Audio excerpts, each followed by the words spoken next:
Welcome to the lab, everybody. I'm your host, Joshua Diaz. It's good to see you. Great to be here. We got a special show for you tonight. We're going to do some call ins. We got a very special guest. You might know him from this show right here. Also, you might have seen him on the interview room on his repeated guest appearances on there. He's also the author of The New Evil.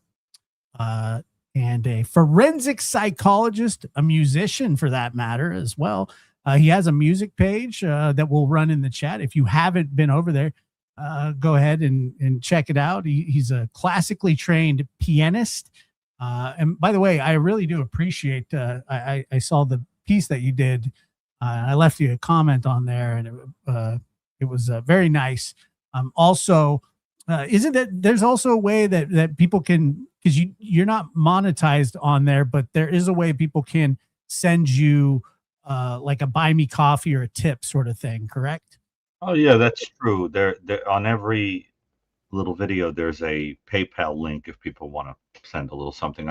I mean, I'm not gonna die without it, but it's nice because it feels like a little, I don't know, a little kind of affection or accolade or something that people are Sure. sending. And, no, it basically buys a cup of coffee or something. So it's Sure. sort of sweet. But no one should feel obligated, of course, to do that. But it is sweet when people do that. And And yeah, but I'm glad you liked the piece that I did. That was in honor of your mod. yes. Right before yesterday, the day before, right before I went on the air, uh, I had received some news that a mod on this channel, both of my channels, and actually a friend of mine, actually a dear friend. Yeah.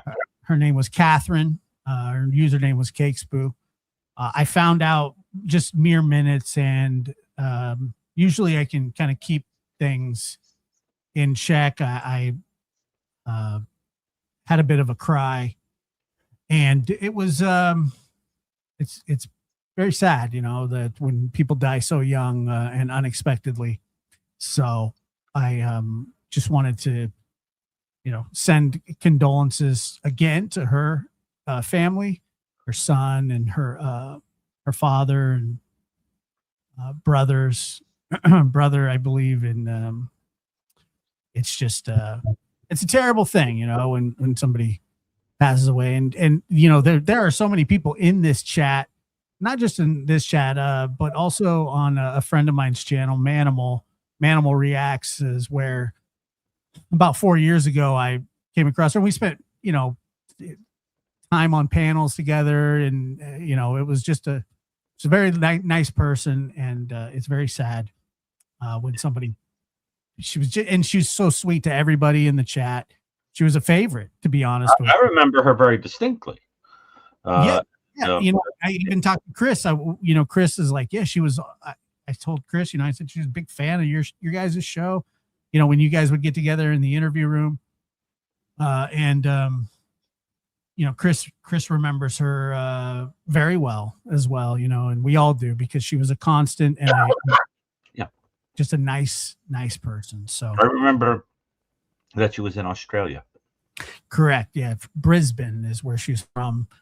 And so anyway, just a really, really terrible thing. And also I wanted to say this as well, and some of you may or may not be aware of Mr. and Mrs. E, their Crimecast channel, and they are, I think they're relatively new, a year and a half, 2 years, been here on YouTube. I was just on their show the other day. I spoke with them earlier. They have a son who has been battling a brain tumor for some time. They went for some testing, and the doctor told them that he has 1 to 2 months to live, that it's inoperable. And they're asking everybody on Monday if you will collectively, I believe 6 p.m. Central Time, take a moment and pray for him. They said they're not giving up, and that they're not going to give up on their son. And who could blame them? Pray for a miracle, because miracles do happen. I mean, they really do. So, my condolences to them. How old is the child? You know what? I'm not sure. I think he's I know he's a teenager. I think maybe 15, maybe 17. He's very young, very young. So, so I talked to them earlier today, and I've gotten to know them a little bit. They're very sweet people, and we'll run their channel also in the chat. But yeah, so he's 17 years old, young man. So anyway, and I will post again about that. And yeah, just we don't put they haven't put his name out officially, but they just call him Middle E. So it's Mr. E, Mrs. E, Middle E. The aunt, they call her Aunt E, and so I was on their show just last week. They're fantastic people. So yes, just a terrible terrible news, but if you just keep them in, even if you're not the praying type, just positive energy, just positive thoughts, anything, it's something, which kind of brings us, to, I guess, that we were going to talk a little bit about tonight too, Gary, and we're going to take some calls on the subject, but also anything really. I mean, whatever, people sort of have on their mind, other than, clinical advice, I guess you could say. Well, to be honest, what's going on in the world and what's going on in the country, and a lot of the things that are going on in the news, are leaving the average person with a terrible, terrible feeling of doom.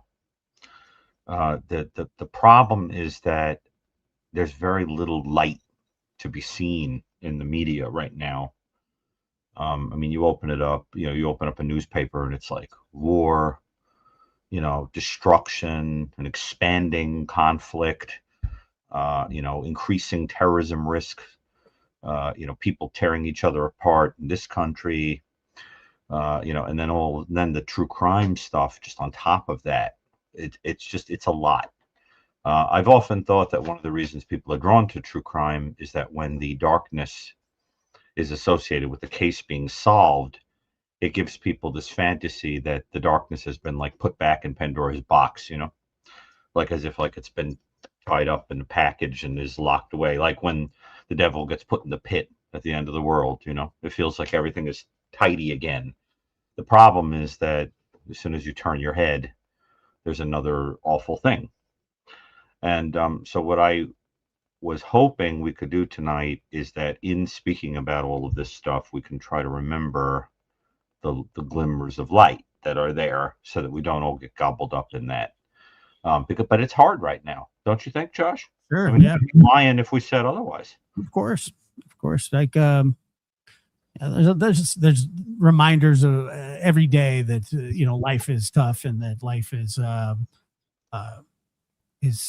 kind of all consuming and eats away at you, and that's sort of, I guess that's sort of the point, really, and it's just the way that everything in the world is sort of tries to bring you down. But I think us getting together, doing things like this, talking, is sort of something that can stave a lot of that off and bring some positivity and just some good people together. Right. That's why I did the song. Yeah, it was fantastic. I really loved it. To remind you that people care. Yeah, absolutely. And so, well, you want to just hop in and start taking some calls?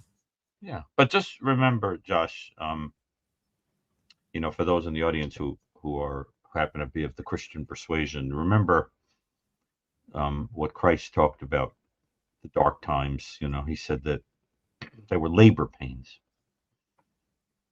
that they come before the baby, they come before the goodness, and then you don't remember the labor pains. Yeah, I mean, it is a fantastic point. I agree with you there. Right. It's labor pains. So what am Boy, I? do they hurt, but they're labor pains. All right, so let's take some calls, but it is important to remember that we, as Josh mentioned earlier, I don't want to address clinical questions because it would be unprofessional, right? And if you call in and you are talking about a certain case of interest, remember also to be sensitive about that. If you've watched me, for example, talking about the Guthrie case, I'm very, very, very careful to say, this is what I think is going on, but remember these people have been cleared, that kind of thing, because there's a lot of people who like to call in and say, do you think this person did this? Do you think this person did that? And I think we just have to be responsible and careful. Although I do think that somebody in the circle who somehow knows her is involved behind the curtain, even if they knew her in an ancillary way. But I mentioned her, Josh, because Nancy Guthrie, because there was a very interesting article today about how the family might be beginning to experience what's called delayed grief. And the idea being that if you start to think that your loved one may be deceased, but you don't know, you have no closure on it, you don't know if you're supposed to start going through the process of mourning or maintain hope. Well, yeah, it can almost be worse for your for your psyche. I would have to be, because there's zero closure. I mean, they're not. What are they supposed to do? Are they supposed to mourn her in which way? They're mourning that they don't know what happened, where she's at. They don't know her fate. They don't know what happened to her. And so that's just a really, really terrible thing. And so there's just no answers, and it's terrible. But I think that case is going to be solved. I sure hope so. My strong suspicion is, as we've been discussing, and as I've discussed with the troop over on the interview room and on Court TV and elsewhere, I think we're going to see a nexus between a party of people, some hired goons or Confederates, and then someone who directly benefited, that kind of thing, kind of collaborating. But until that happens, there's just total mystery. So, but our prayers continue to go out to that family. I know that Savannah is now back on the Today Show. Her brother has gone home to, I think, the East Coast. People are trying to do what they've got to do to have that sense of moving on. Right. But how do you move on?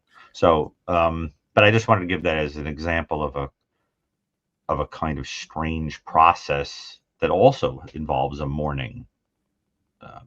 Thing. So, okay. So, do we have anybody holding? Yeah, we do, and it is one of those cliches, but a very true one, that life does go on.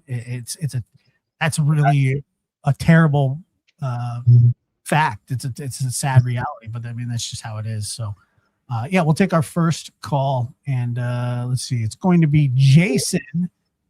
Let's see, Jason. I'm sorry, I had the Friday the 13th music. You there, Jason? Yeah. Okay. Let me see. Jason, you got to take the hockey mask off and put Mother's head, somewhere. She's interfering with the call. Do you hear me okay? Do you have the show on in the background? If you do, go ahead and No. He's going to turn around. A little bald Corey Feldman is going to be behind him. Bald Corey Feldman. Yeah, remember from Friday the 13th? Yeah, no, I know. It's still funny. Bald Corey Feldman. But where's Jason? I don't know. Do you hear me? Yep, there you are. Nice and clear. There you go. There we go. Okay, 1 second. Yeah. I'm technical. I should know my stuff here. There we go. You're good. Yeah, perfect. Hi, Dr. Brucato. How are you? Hi, Josh. Nice to see you. Hi. Nice to meet you, Jason. I knew a caller. I don't think we've ever spoken before. No, not yet. No, this is the first time. I started following the Nancy Guthrie case very closely, listening in on the interview. Then I came the interview room. Then I came across the lab, and it's been great to participate in the chat and answering people's questions as well, and asking questions and getting them answered. And all you guys on the panel from the interview room are very interesting to listen to, and you can learn so much by being a part of it. Very cool. And it's interesting to get a forensic, a psychology back end to a perspective, which is always extremely interesting to try and figure out what's going on through people's minds when doing things like this. You must have gone through a lot of things through your career that are not the norm that people go through in their minds to see. I don't tend to have any interest in things that don't have the quality of being outside the norm. Yeah. I need them to be mentally stimulated. So I like when things are a little bit unusual or stressful or off the beaten path. But of course, I'm also a human being, and I've seen some very difficult things. But anyway, so how can we help you? And where are you calling from? From Montreal, from Canada. Oh, okay. Pleasure. I love that city. Oh yeah. Have you ever been? Oh yes. Yeah? I love the St. Joseph's Oratory. Oh yeah, it's beautiful there. Yeah. One of my favorite things. One of our landmarks there. Yeah. I love it there. Yeah. I'm Do you fascinated. speak French as well? I actually do, but I'm not going to do it here. Doug, have you ever been to Canada? No, I have never been to Canada. Farthest north I've been is Washington State, up in Seattle. But no, I've never been to Canada. Only been south of the border, Mexico, El Salvador, and but nope, never been up that way. Would like to go though. Yeah, I have family in Missouri and in Phoenix as well, in Arizona. Oh, okay, cool. Yeah.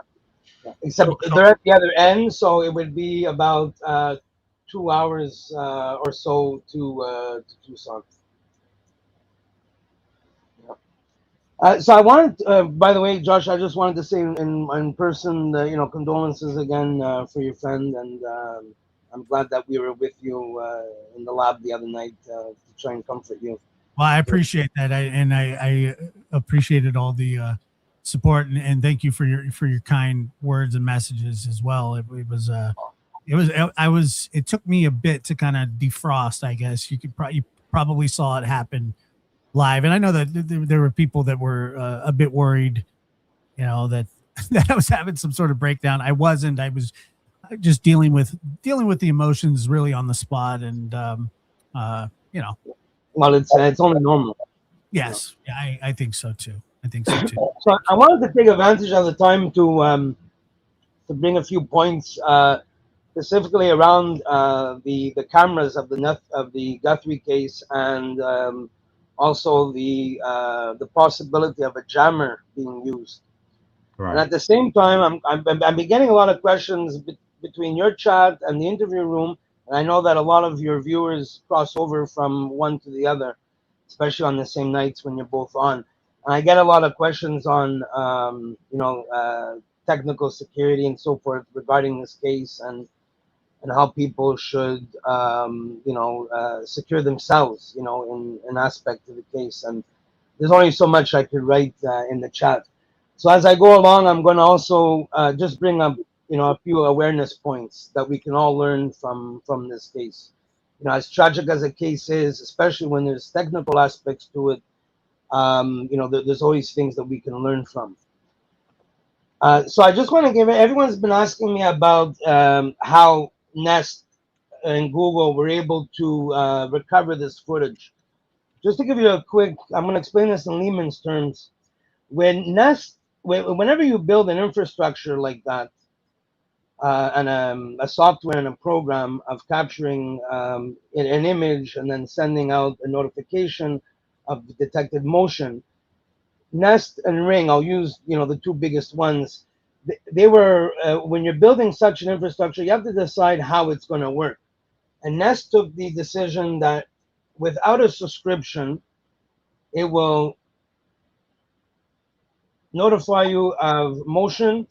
You can watch it live, and you could also respond to the person live over the camera, and then you would get, receive notifications, and you could view. You get still images even without a subscription. When they built the infrastructure, Nest had decided that what we're going to do is we're going to capture those 120 seconds of footage without a subscription, bounce off their server, and this happens in a flash of a second. Then it reaches the person's phone for a notification to tell you that there's motion detected and or there's someone at your door and your doorbell has rung. Whereas Ring decided that without a subscription, it does not touch their server at all. It goes directly to the app.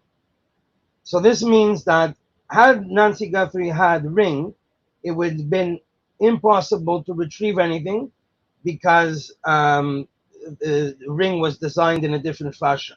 It only hits the cloud with a subscription. And this was so much in the news that actually Ring, the person who created Ring before they sold it to Amazon, actually did a few interviews about it, how that's something that he didn't think of. Thinking of criminal instances where the FBI would need such footage. So it might be something that Amazon might be looking for to change in case, something like this ever happens and they happen to have a Ring. So we're the FBI was very fortunate that the Nancy Guthrie had Nest because they were able to recover the footage. Oh, okay. That's Yeah, interesting. That's interesting. Very well explained. I was sort of wondered about that myself. Yeah, and it's extremely impressive how, like Chris always says, how the FBI has the best tools in the world for these types of investigations, especially from a technical aspect.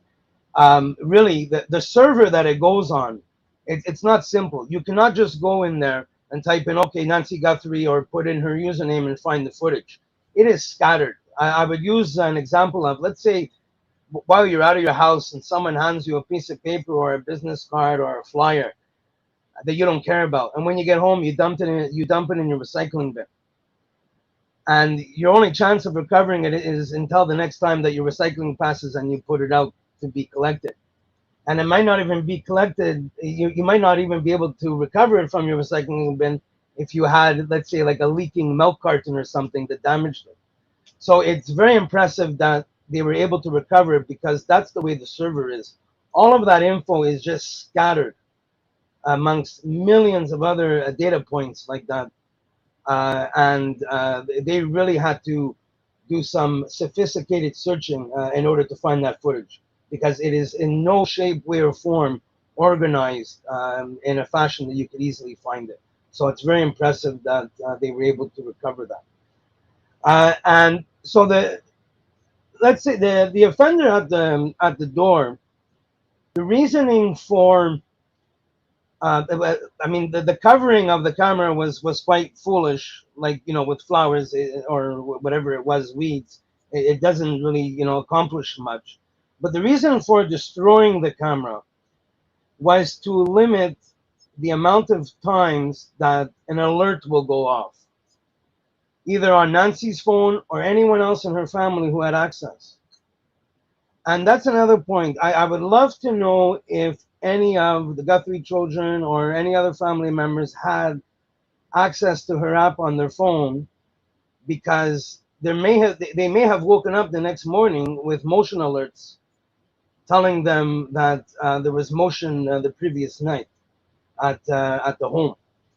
And that is why on the timeline there's a timestamp of motion there that was released by the sheriff's county. And the reason is because it was most likely on Nancy's locked phone. You know how your notifications pop up when your phone is locked. So that's Right. most likely how they saw that. And the thing is that the still images are only held for 3 hours without a subscription. So you're very limited without a subscription because nothing gets recorded.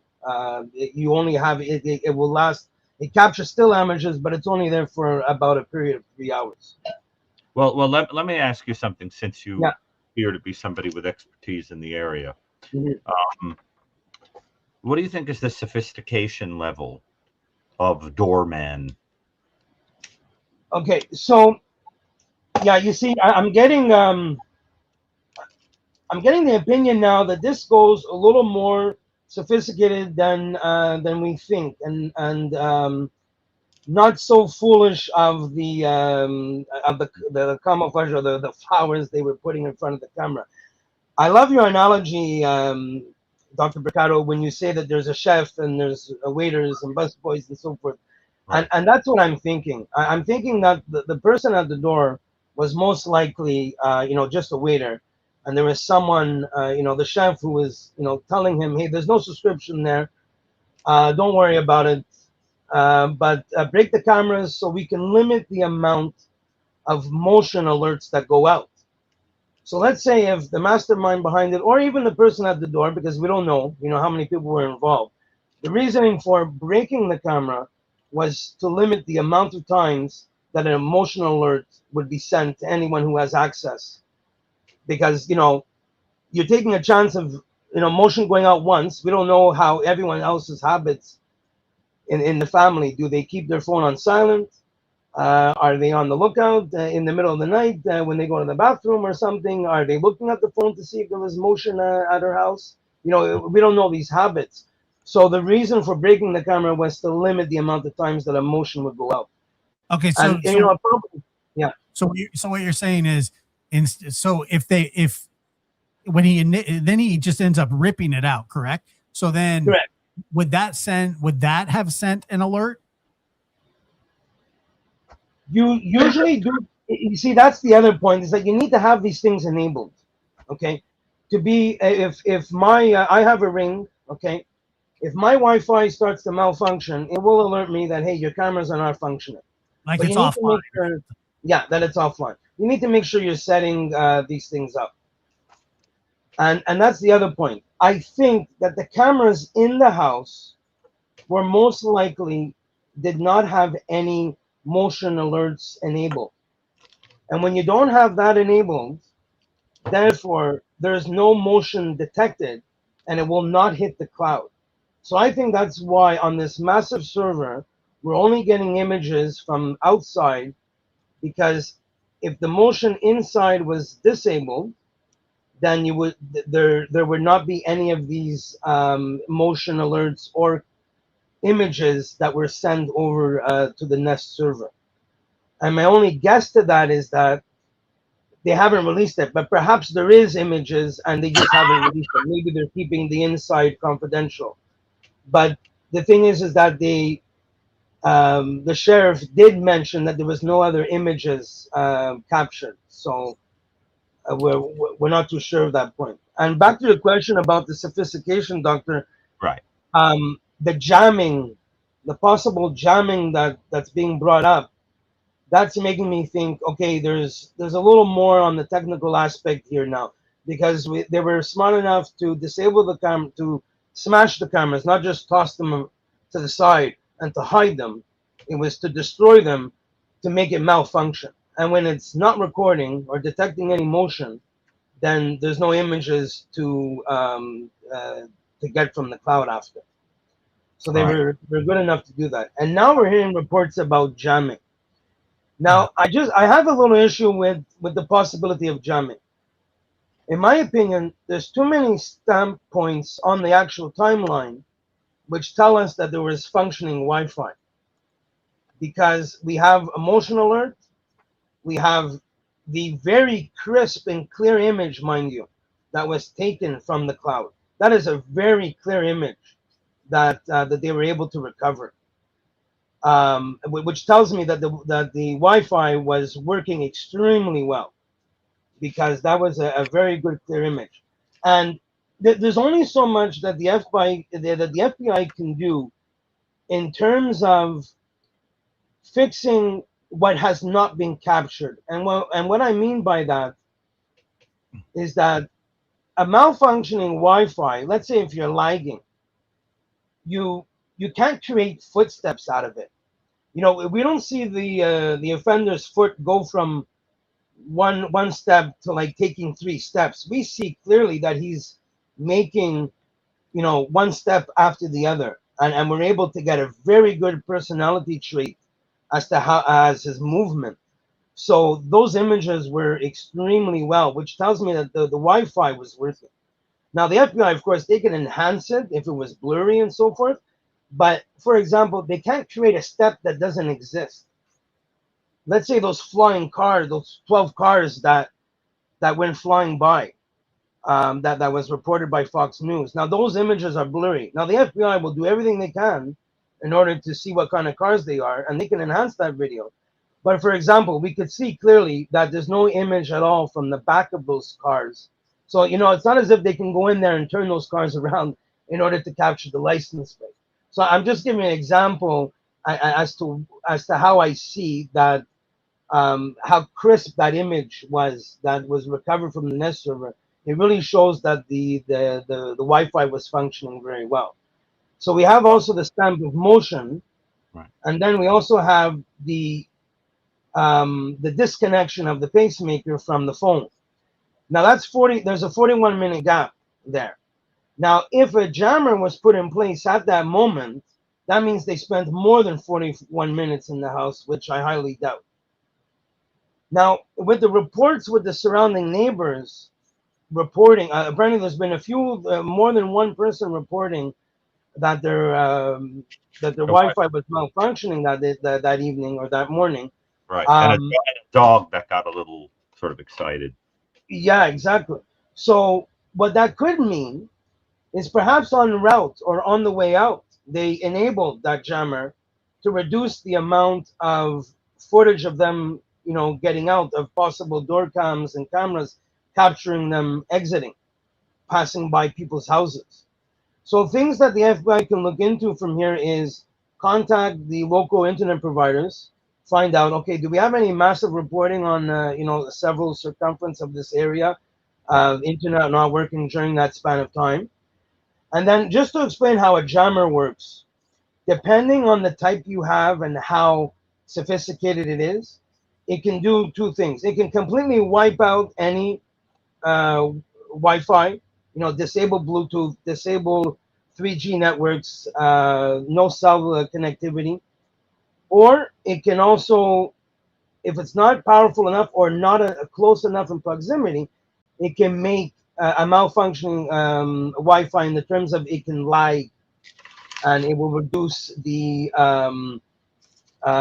speed of the internet, and that would have caused that Nest video, for example. If it wasn't powerful enough to disable the Wi-Fi, it would definitely blur out the image and create some lagging in the footage. Well, let me ask, and in the interest of time, Mhm. we should limit the call because we've got Yeah. a whole slew of people. Absolutely. But I will ask, is a jammer something that would be difficult for somebody to acquire, or can they purchase that anywhere? No, but when you're in criminal activity up to malicious things, unfortunately, that's the thing when it comes to technology, is that when you're up to those things, you know where to get it. And that's another point that's come to my mind is, has law enforcement researched any activity on the dark web, for example? I'm sure There could, yeah, for sure. I'm just bringing points up. But the thing is too, with the dark web, I mean, it's like you're like in a boat, like a little tiny rowboat in an ocean of just, it's crazy out there. An ocean of filth. You'll never, to quote Obi-Wan, you'll never find a more wretched hive of scum and villainy. It's a pretty bad place. But I think they must be aware of that. Oh, yeah, for sure. So, well, listen, this was super helpful. I think I've seen you in Superscripts a few times, make comments. Yeah. And so I always appreciate people with expertise in any given thing, right? And it's always a joy. And but that, I think, helps answer a question that's been bothering me, which is, am I correct that you're dealing with diverse psychologies here, because the guy that is glimpsed on that video footage doesn't look like he could, get out of a maze that moved in a straight line. You know what I'm saying? And then you take that and compare it with the psychology that would be required to do this, and you already start to get the sense of a couple of people at least. Yeah. Where we may be just seeing the agent, but the sort of Moriarty figure is behind the curtain. So, so I really appreciate that, and that was very helpful. And listen, we'll talk to you soon, because I know you always pop up, and if any other questions come up, I know where to find you. Great, thank you very much. I just wanted to quickly just bring awareness to your viewers that make sure you have a cloud subscription and take advantage of those tools, because don't just install something like that without going through all of the features that can be enabled, get to know it. And the other small point I wanted to make is that I hope that when they were asking everyone to recover their footage of that day, I hope that they sent a tech-savvy force out, because that can be overwhelming for someone, especially who's elderly, who doesn't know how to access that footage. I hope that they told them, we could help you to recover it, because there's many search points that you could enter in, with how AI is integrated in there. You can search, okay, did a dog pass by my home last night, and so forth. So I'm hoping that law enforcement also, was able to tell people, we're here to help you, not just to, for them to go out on their own and do it, because sometimes that can be overwhelming for people. Well, listen, take care of it, and thank you so much. Okay, Very welcome. Great call. Thank you so much.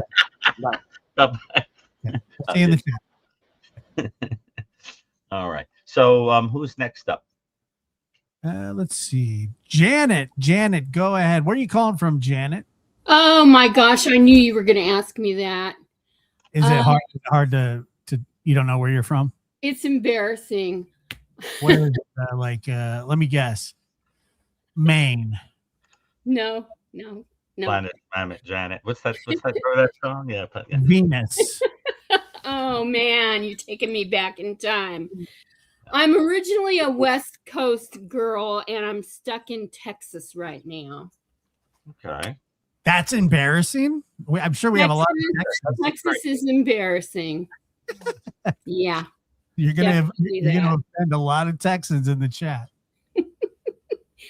Well, I share the wealth. What can I tell you? I love Texas. I think it's great. No, you don't. Yes, I do. I love it. Every time I've ever gone, I've loved it. It's got so much character. How could you not love it? Yeah, it's got a lot of character where you drive 300 miles and you don't see another car. And you get to leave. I visited. I love it. I just don't like the heat. I can't handle the heat. Yeah. I'm not a heat person. For me, heat is like anything above 70 degrees. I hate the only thing I hate about Texas are the Dallas Cowboys.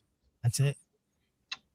Yeah, it's not good living in Texas, really hating the Cowboys, which I'm from the days of Joe Montana, and I've always hated the Cowboys. So you don't gain popularity that way here in Texas. Yeah. Remember when Pee Wee Herman goes there in Pee Wee's Big Adventure, and he's trying to prove it to Dottie that he's in Texas, and he's like, "I'm in Texas," and then she's like, "Where?" And he's like, "I'll prove it." And then he goes, "The stars at night or big air," and then strangers just go, "Deep in the heart of Texas." I do actually remember that. It cracked me up, like as if anybody on the street would do that. I just think that's funny. So how can we help you?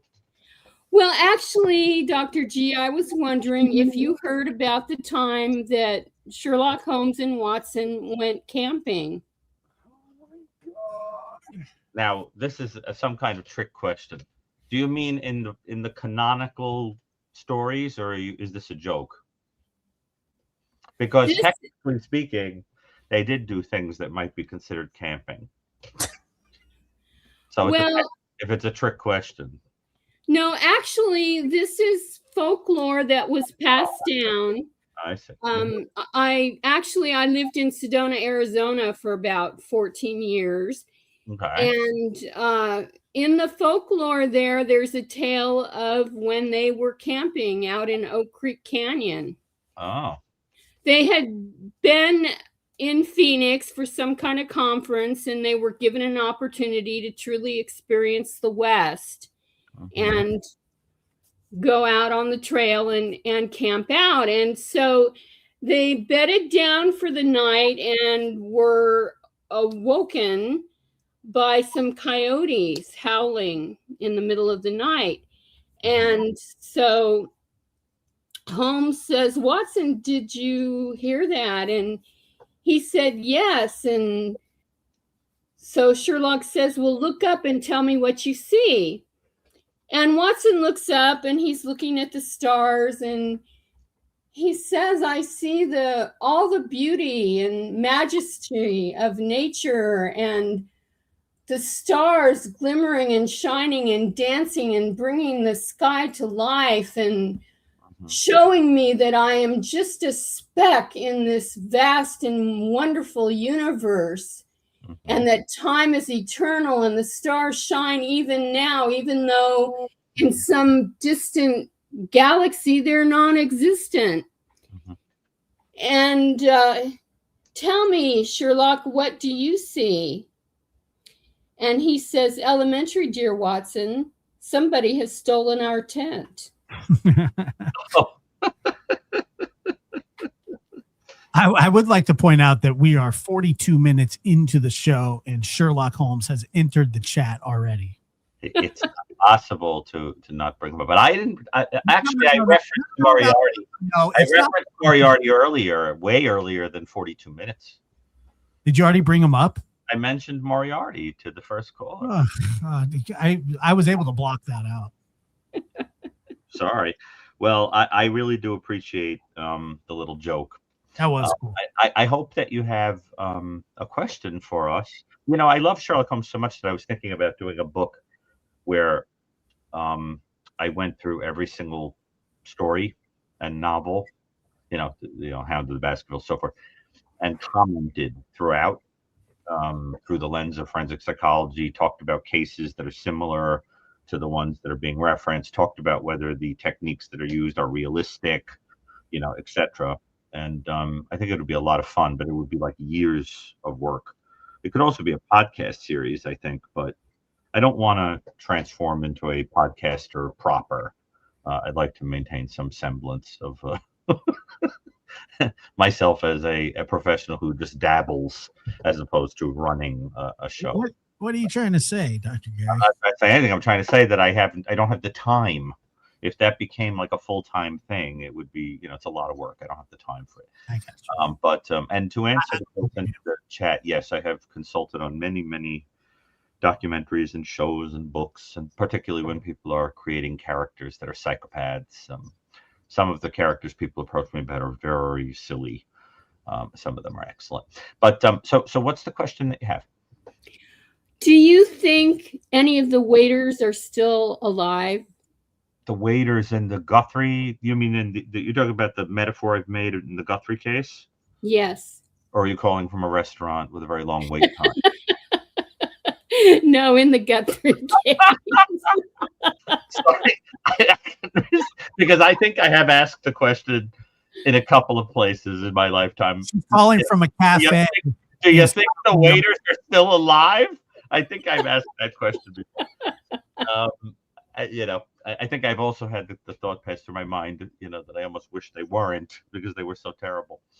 But that's a joke. Okay. It's an interesting question. I think what you're implying is if there really is a center of the web, that maybe somebody would try to eliminate the people who are the helper figures because they'd be, sort of witnesses then. I don't think so. I mean, you never know, but we haven't, it's not like they found a corpse stuffed in a car somewhere, within a 10 or 20 mile radius of Nancy's house or something, I mean, something to point in that direction, but one never knows because it's not uncommon. It's not uncommon in the underworld. And I do think there is an underworldy kind of feeling to this. Don't you think, Josh? It feels a little like somebody went to, I mean, it's a little amateur hour for that, but it feels a little bit like that. Like at least somebody who has dabbled in the demi-monde. Yeah, But it just it's seems that possible. I don't think I don't think so. There's no evidence of it right now. it seems that somebody would be coming forward for over $1 million. Well, I think the reason that can't happen is because whoever has that information would implicate themselves. Whether it's the deal, the queen, the queen for a day or whatever it is, or immunity. But the thing with immunity is you have to be completely honest about everything. And if they find out one lie, they'll pull your immunity and still charge you. So you have to be willing to be completely honest about everything. And a lot of people that have knowledge of this kind of stuff aren't exactly the most loquacious characters, I guess you could say. Well, it is true that there's very little honor among thieves. That's a fact. And it is probably true that the logic is to have one of these sort of underlings lead to the center of the web in exchange for freedom or something like that. But we don't know. This is all speculation right now. I mean, I think there are whiffs that point in that, that lead us in that direction, but we have to wait to see. But it's a good point you make, because that's of course the best way to eliminate somebody who could talk. Yeah. Well, thank you so much for entertaining everything about my conversation. I love you both so dearly. Thank you. Well, thank you. That's how you know we don't know each other very well. Give it some time, Janet. Give it some time. You'd be using me for my photo for target practice if you knew me more than a few more minutes. That's but right. I appreciate it. Okay, and thank you so much. And I see people in the audience are talking about Jeremy Brett as the best Sherlock Holmes, and I agree with you. He is. Josh, did you ever watch Jeremy Brett as Sherlock Holmes? No. You'll become addicted very rapidly. He's the No, best. I don't think so. What are you kidding? You don't have a fictional detective you like? No. Not Columbo, Miss Marple, Charlie Chan. Maybe Matlock. Well, what's wrong with that? Well, because he likes hot dogs.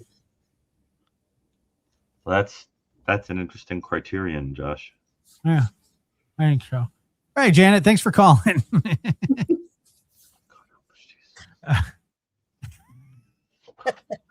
Sometimes, Josh, the things you say. I like Matlock. Because he likes hot dogs?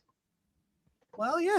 I think it's funny. I think it's funny that after a hard day, that he wants to go get a hot dog from the hot dog cart. What's wrong with that? There's nothing wrong with it, but that's not why you like him. Oh, you yeah. have a brilliant mind, but I love your choice of convection.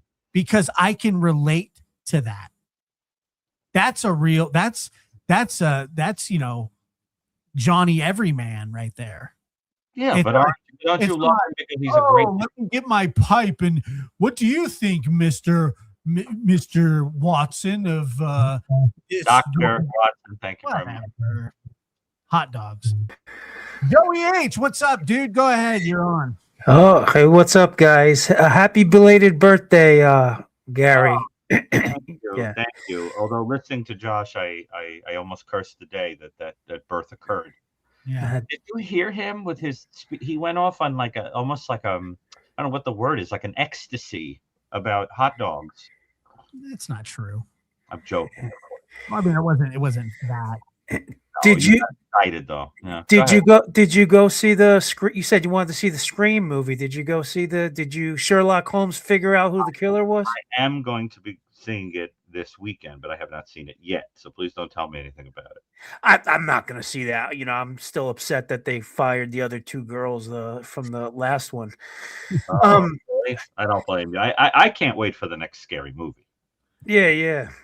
And you sound better, so because I kind of miss your sickly voice. You sounded like Henry Kissinger. You had this gravelly voice. It was you were putting Morgan Freeman was getting scared for voiceovers. You had this great voice. Go listen back to the old the way you sounded sick. Yeah, it was a great voice. We like you better. I'm not sure I would aspire to sound like Kissinger. but that is very funny. That I always get a kick out of people who can do impersonations of people that are completely insignificant. Kissinger is not, but I love when someone says like, "Oh, I could do an amazing impression," but like it's the least interesting person at all. Like it's like a person who appeared on a show like one time, or like a nobody kind of. That cracks me up. And you were supposed to come on Valentine's Day. I was all ready for the Valentine's Day holiday show, and you didn't show up. I was going to impersonate. I didn't show up. It just didn't work out with us. That was my fault. Okay. I was going to impersonate Satan. I was going to ask you a question about a crime of passion and do like a voice like a Beelzebub. I was all prepared, and you didn't work out. That would have been pretty fly. It would have been all incredible. Right, so see, I still have a little bit of the rasp.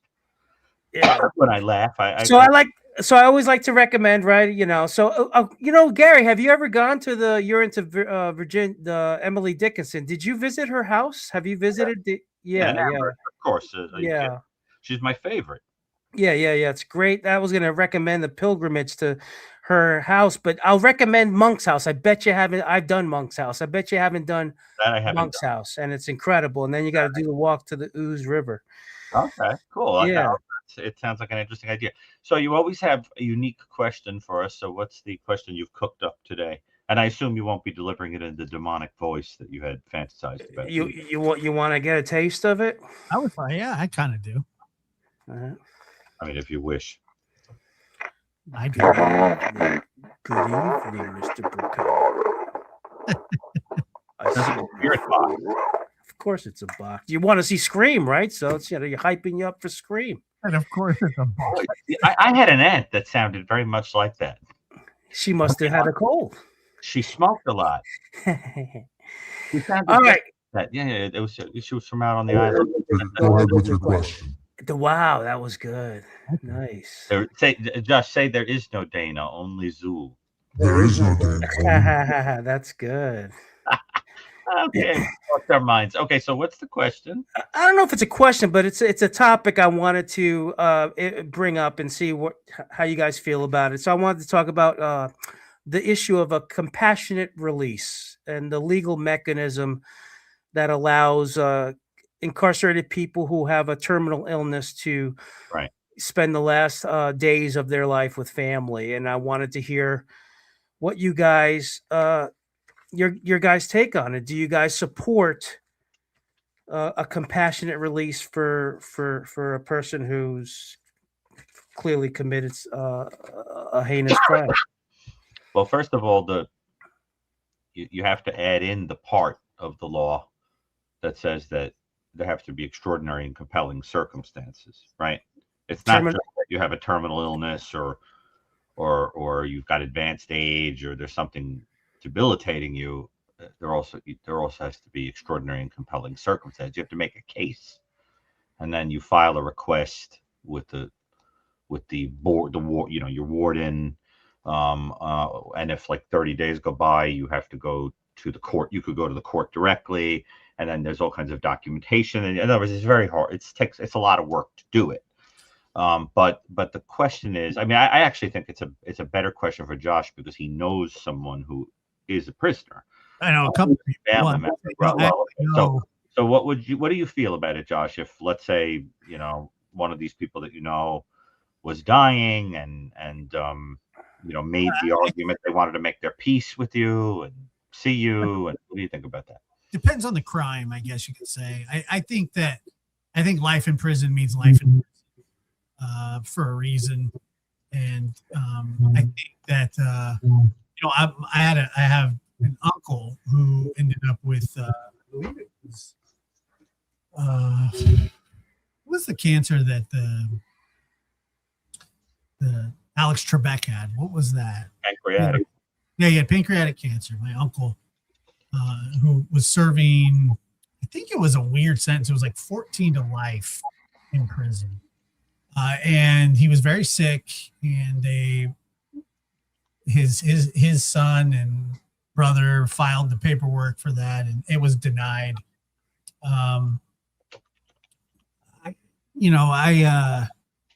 I think that depending on the crime, you know, heinous crimes, life crimes, as they call them during parole hearings, somebody who's been convicted of a life crime. I don't really support it, because I think that if you're in for life, you're in, you know. And Well, so, yeah. No, did you have something else to add to that? no, not really. Well, see, it's complicated, Joey, because this is commonly discussed from an ethical angle.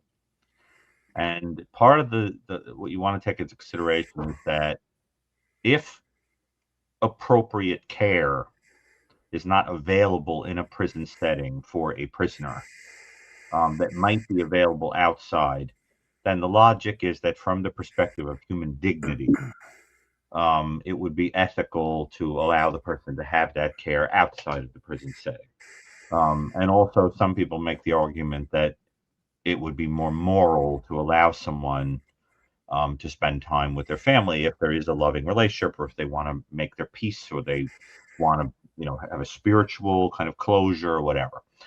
On the other hand, what other people are going to argue is that in some of these crimes that people have committed, they showed absolutely no mercy whatsoever to other people. So let's say, for example, you have a case of a person who was a serial killer that was going around sexually assaulting, torturing children, or something like that. And now the person is, you know, 80 something years old and says, you know, I'm frail and I want to, you know, lay in a hospital bed and be surrounded by my loved ones. There are some people, particularly the family members of the victims, who might say, screw you, die like an animal. From an ethical perspective, you know, it's complicated, right? So, but I do think that my perspective is always that two wrongs don't make a right, and we don't want to be as evil to a person as a person has been to others, so that otherwise we're sinking to the level of darkness. And so, you know, whatever it is a person has done, no matter how horrible what a person has done is, on a case-by-case basis, there are situations in which somebody, for example, might have had 30 or 40 years of regretting what they did and giving themselves over to, you know, reform and you know, spiritual development or participation in groups or psychotherapy, whatever. That's very different than a person who has no remorse whatsoever and all that, which I think also has to be taken into consideration. So it's a very hard question, and I think the answer is there is no cookie cutter response to it. It's a case by case thing, don't you think? It's absolutely a case by case thing. I do think it brings up the notion of what is corrections, and I think what you guys are talking about is more of how we think about crime and punishment in the United States. Other countries like Norway and stuff, you could murder 4 or 5 people, and you can get out when you're in 20 years, and you could start a whole new life. That infamous Varginus, I guess his name is, the whole the murders that he committed with the whole black metal music scene. He's out and he has a family, and he committed murders. So I think what's being discussed is how we think about punishment in the United States, and I don't think it's really a broad view, but it's a you know, Susan Atkins, she infamously had a 2008 compassionate hearing because of her brain cancer, and that was more for her just to be able to, for her family to be able to be at her bedside. I think they had given her maybe a few weeks left of life. Anyway, ironically, it was just reported that Gary Widgway is receiving end of life care. He's in hospice. He's gonna depart soon. So ironically, yeah. Let me ask you something. Just because I was fascinated by this, and I haven't heard any true crime podcast talk about it. Do you remember the English killer, the child killer, Ian Huntley? No. Well, I just heard that he was killed in prison. He was repeatedly cracked over the head with a metal bar and died. He was a pretty young man. To anyone in the audience who is from the UK, they certainly know him. It's one of the most disgusting of all of the recent cases in the UK. That was the one who there was the infamous thing of the two young girls who were at a barbecue and then they just went missing, and like almost 2 weeks later they found them like dumped somewhere. They were like friends that he killed together. Two children that he killed together. I mean, he was a monstrous human being. Yeah, see, the audience knows who he is. Josh, do you remember the Ian Huntley case? Very vaguely, but I don't know the details exactly. Well, the people in the audience love when we reference a case that's lesser known and briefly discuss it. I know I get a lot of good feedback about that. If you want to pull it up quickly, I'd like to tell the audience what this guy did, and because I'm curious if it'll spark conversation about how people feel about when somebody is killed in prison like that. No. They're mixing him up. Myra Hindley, and you're mixing him up with a different killer. You're talking about the Moors murderer. That's Ian Brady. This is Ian Huntley. Josh, do you see the case there? Let me send you a link to it here. I'll send you the link. This is here. Look. Is it the Soham murders? Yeah, that's it. Yeah, just pull it up quickly. Got the Wikipedia page right here. Yeah. Pull that up, and then you could also see the photo of the victim. It's so sad. Jessica Chapman and Holly Wells, I think their names are. See if you could pull that up, and then you'll understand why. Like, it's an interesting topic. That he was beaten to death in prison. A la Jeffrey Dahmer. Yeah, just read that through and show the picture of the two victims. See how cute they were? They were little kids. The Soham murders were a double child murder committed in Soham, Cambridgeshire, England, on August 4th, 2002. The victims were two 10-year-old girls, Holly Marie Wells and Jessica Amy Chapman, who were lured into the homes of a local resident and school caretaker. That's right. Ian Huntley, who murdered them, most likely by asphyxiation, and disposed of their bodies in an irrigation ditch close to the Raff Lakenheath in Suffolk. The bodies were discovered on August 17th, 2002. Huntley was convicted of the murder of both girls on December 17th, 2003. Sentenced to 2 terms of life imprisonment, with the High Court later imposing a minimum term of 40 years. His girlfriend, Maxine Ann Carr, the girl's teaching assistant, had knowingly provided Huntley with a false alibi. She received 3.5 years in prison. Sentenced for conspiring with Huntley to prevent the course of justice.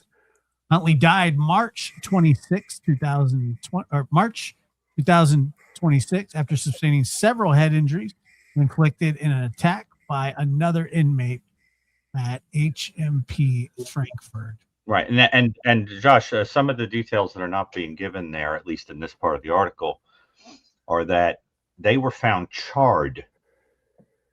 You have to understand, charred and dumped near where you cage pheasants. So you've got like fowl running around, sort of, in a cage area, and just thrown there like garbage are the charred remains of these two kids. And when this case happened, I mean, it was really horrible. What happened is they questioned every single sex offender that was within a certain radius, because they really thought that that's what happened here, that some pervert took these two kids together. And it's interesting because there is some question of whether the offender could be tied to like prior case where there was like a kid that was approached and not long, sometime before. But this is one of these things where it's like, let's just say the world is a better place without Ian Huntley in it. But it's, but then again, like, this idea that somebody just like took a pipe and cracked his skull open, I think 10 times and killed him is horrifying. But look, I mean, I'm just curious what your thoughts are on it, because I mean, he was really a vile person. Oh, I will say this about your curiosity about my thoughts is that's evil. It's unforgivable. It's beyond comprehension, the crime. But what's rarely spoken about on podcasts, true crime podcasts, Mhm. is there are people in the field who are assigned to work on a daily basis alongside these types of people, and Mhm. it takes a certain skill set and a certain Oh yeah. you Tell me have about you have to have, it's beyond empathy, it's not really empathy, you have to you it's not, again, it's not spoken about enough that not everybody can work every day with someone who's done something like you've just described. And in the realm of forensics, which is what your specialty is, Dr. Brucato, there are forensics means not only criminal, but it means there's a mental illness aspect to it. And in the realm of forensics, there are individuals who've done things like that who are released to the community, and Mm. there are people assigned to work with them. A perfect example would be Juan Gonzalez. Are you familiar with the Juan Gonzalez, the Staten Island Slayer? Yeah. This guy was a forensic client. He went on a Staten Island and he murdered people and he dismembered people, and he ended up eventually being released to the community and had an apartment, and he's deceased now. But so that's an example of the people who had to work alongside of him because of Kendra's law, right? Kendra Webdale was pushed in front of a train, and they created, in I think it was 1999, they created the Kendra's law, which was there are individuals who are assigned to work on a daily basis, a weekly basis, under court order to monitor and basically have a relationship and these people to make sure that they keep this, that the community is safe, and that they are safe, and they're taking the medication, they're going to work, so whatever the heck they're doing. So it becomes complicated because we need people like that. We need individuals who can work alongside people who've committed such despicable acts. So Right. it becomes a complicated thing. But again, I was talking about compassionate release, and I do feel it's that to me, when I think of compassionate release, I think more about. Remember, I was very upset about the Koberger thing. I'll forever be upset about the Koberger thing. Yeah, I thought But that you was guys, Yeah. you guys defended it, and you defended the family, right? And I would argue that you made a valid argument with that. I tried to take a balanced approach, actually. But No, but you but did, you know, yeah. the case that you're talking about, by the way, is a very famous one in New York. Just so the audience understands, as Yes, I please. recall it, Explain it. that was a Cuban Yes. illegal, an undocumented immigrant who went on the Staten Island ferry with some kind of samurai sword Yes. and killed 2 people who I think were senior citizens and injured 9 other people. But the release that you're talking about, that was because it was understood that that was somebody suffering from schizophrenia, if I remember correctly, and the idea was that he needed to be medicated. It wasn't that what happened was that the doctors decided that if he was taking his meds, He was a forensic client. Yeah, right.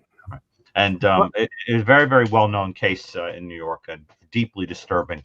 But listen, I always love when you call. Let me ask Joey this before we're done here, because you know that this was coming.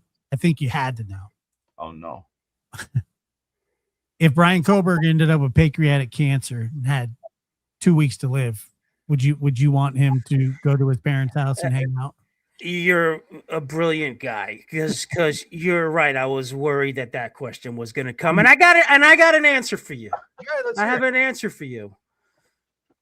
Brian Koberger, given let's give him 4 weeks. 4 weeks to live with terminal cancer. Sure. Let him be shackled to a bed at mom's house in PA. Just don't give Joey the address, because I'll be Dexter, and I will be in the newspapers with a jailhouse justice. So I do believe he could spend some time with his parents. I just don't want to know. They could also go to jail, and it should be supervised. But I would do it for the family. I'm upset that Mel went to the New York Times. but I do believe that the families could have that, and he has what it would be 3-4 weeks, so it would be good riddance anyway. I would not go to his funeral, and I would not write an op-ed afterwards. I'll let you guys take the next call. Very nice. Take care. And Josh, it's important that I address something in the chat. So anybody who knows anything about my career knows that I spent a lot of years as the assistant director of the early psychosis clinic at Columbia University Medical Center. And I contributed a great deal to the literature on how psychosis develops and the relationship between violence and psychosis. And the truth of the matter is that schizophrenics are far more likely to be victims of violent crime than to commit it. Where schizophrenic people commit violence, it's usually because they're experiencing command hallucinations, or they're experiencing very particular kinds of delusions, like what we call command override delusions, or they're not taking medication, or are using drugs or alcohol. In my own work, what I showed was that in that period when a person first experiences a psychotic episode, the first time in their life, when they're less likely to be in treatment at all, and to be in that sort of aha moment where you say, you know, I've had a eureka moment, and now I don't question these things anymore, and now I know the truth, and you're going to try to take it from me. That's where there's the greatest window of risk in the lifespan of a person with schizophrenia. But there is a terrible stigmatization of the severely mentally ill, and the scapegoating of them, particularly from political angle, that is done to explain what happened in the public.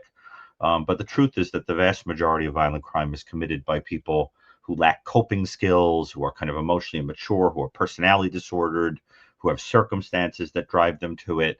But the notion of schizophrenia being a prime driver is a little bit of a mythology, and it is an insult to the severely mentally ill. However, when a person with severe mental illness, like a psychotic disorder, is violent, it can be very spectacular in nature, because the person can have a belief or a fear or something that drives them to do something that is catastrophic, and that is deeply sad. But I think it's a good thing that there exists the option of remanding a person to psychiatric treatment when it is clear that were it not for mental illness, they would not be doing something violent.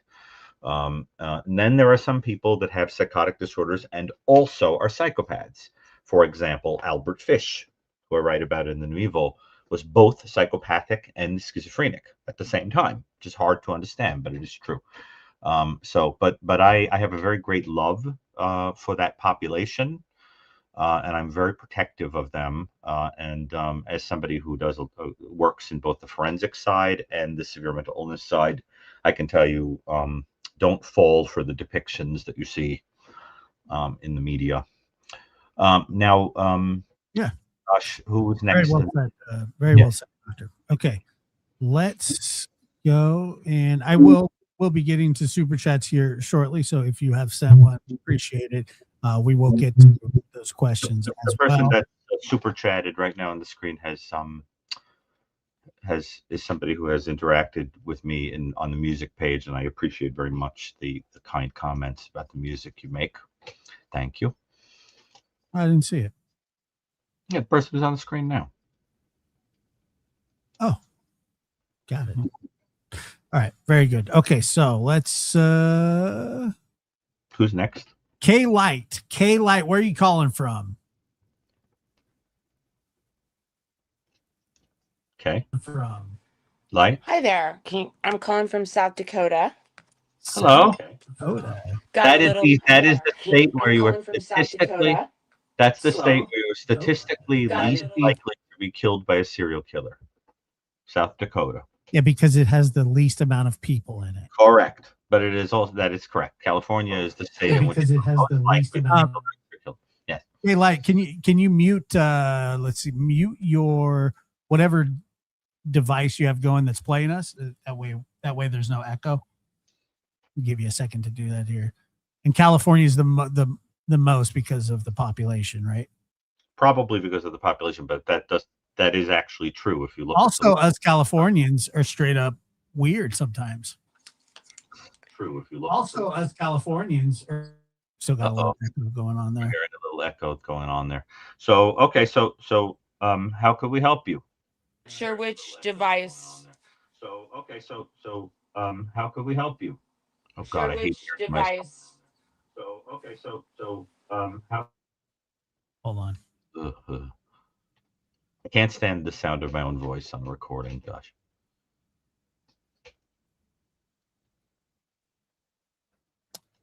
Hold on one second. That's Rosebud says, Josh, I didn't super chat, but could you ask Dr. B my last question, please? Thanks in advance.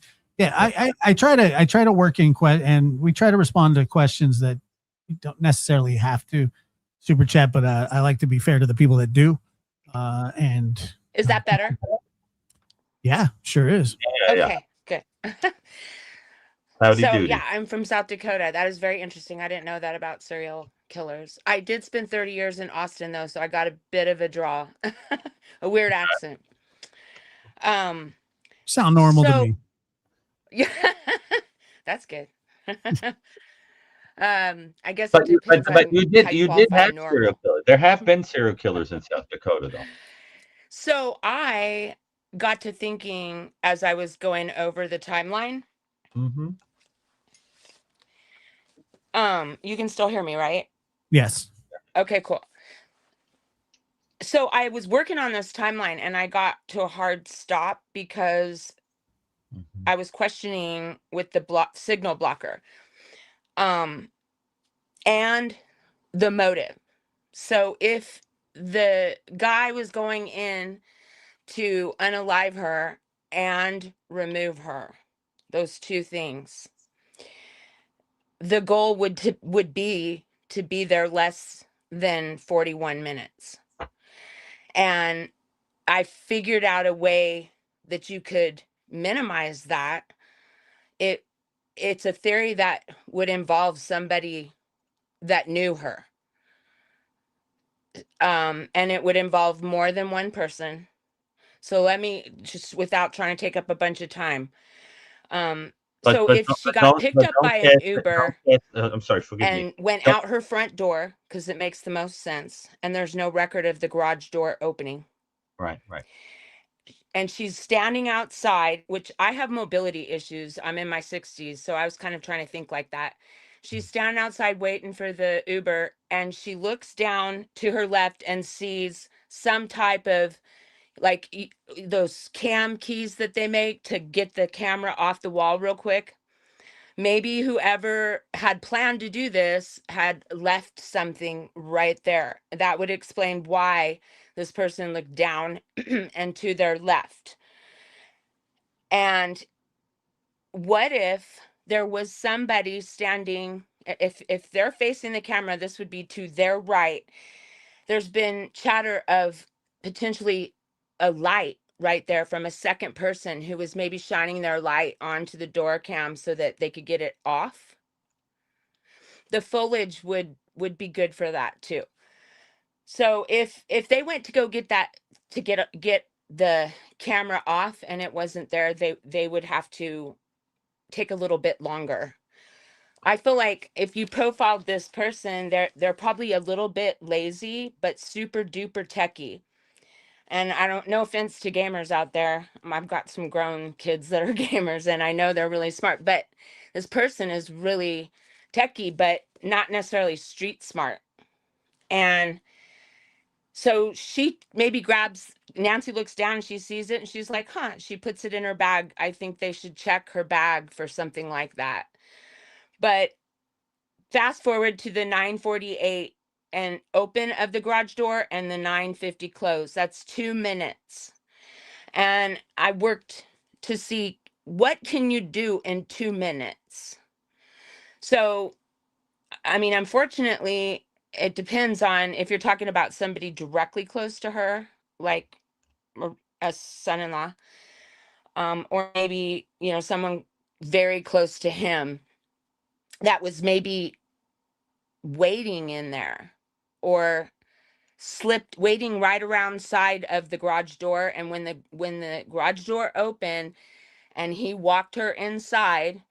So you could literally open the door, wait for it to open, drive the car in, walk around to her side, help her out, walk her inside, make sure she goes probably straight to her room. I would if it were me. And really quickly, there's 2 sliders, one to her room and one to the living room.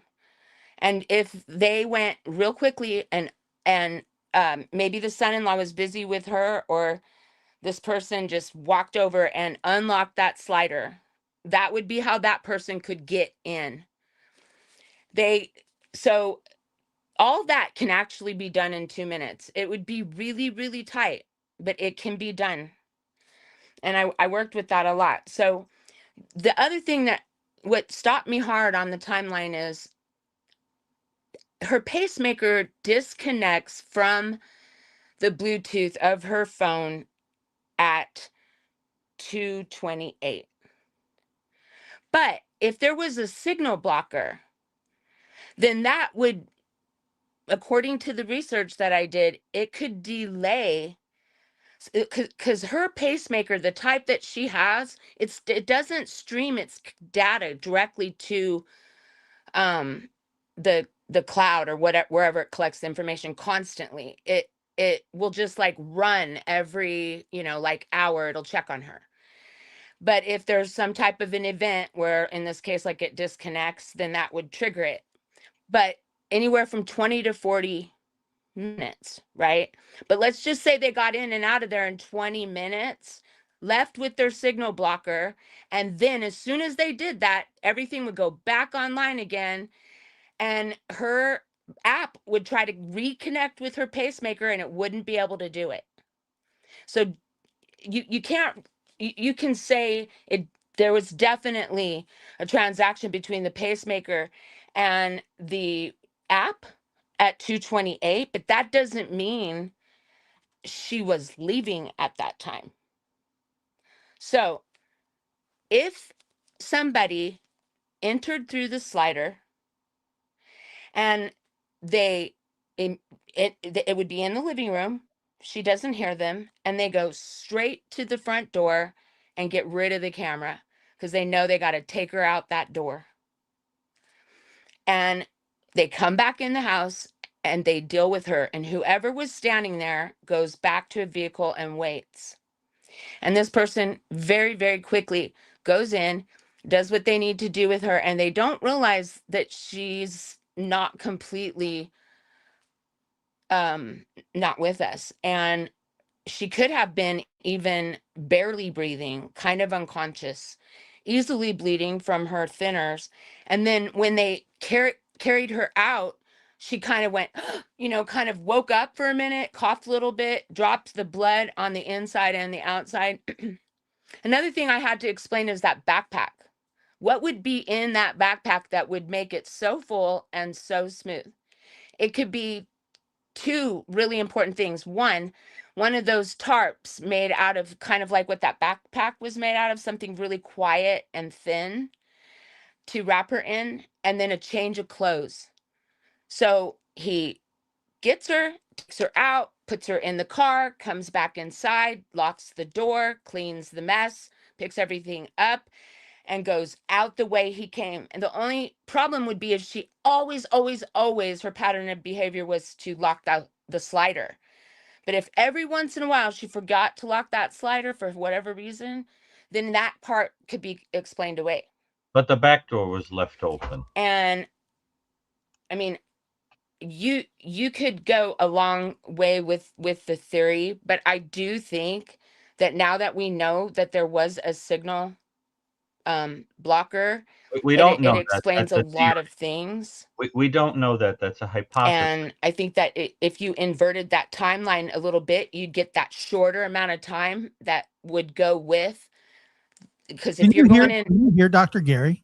She doesn't no, hear. I can't hear him at all. I wonder why. That's so weird. Yeah, But you hear me, Josh, right? I hear you fine. I think the audience does. I think because I in hear order to you. prevent the feedback, she hold shut on off one second. the volume and well, that doesn't make sense. If I hear you. What about now? Do you hear me now? No. Yeah, it's okay. I'll comment offline. Just tell her, Josh, that I'll comment. I wish I was a lip reader. he's gonna comment. He's gonna comment offline. When on the other side when you hang on the up. other Okay. side. So, And but that's pretty much it. I mean, okay, good deal. there's- Yeah, he can hear you. So we'll let him respond to that. yeah, And, I'll so stay in the chat that I was in if you want to ask me something or bring me okay. back in or No, I mean, whatever. I I'll be think we there. got the gist of it, Josh. I don't know if you have Sure. anything else you need to, but I think it's Thank okay. you for Thank listening. you. And No problem. Okay. All right. We'll talk. bye. There are. I mean, the problem is that there was some parts of that, in other words, it doesn't account for all information. For example, the jammer thing is a hypothesis. It's not an established fact.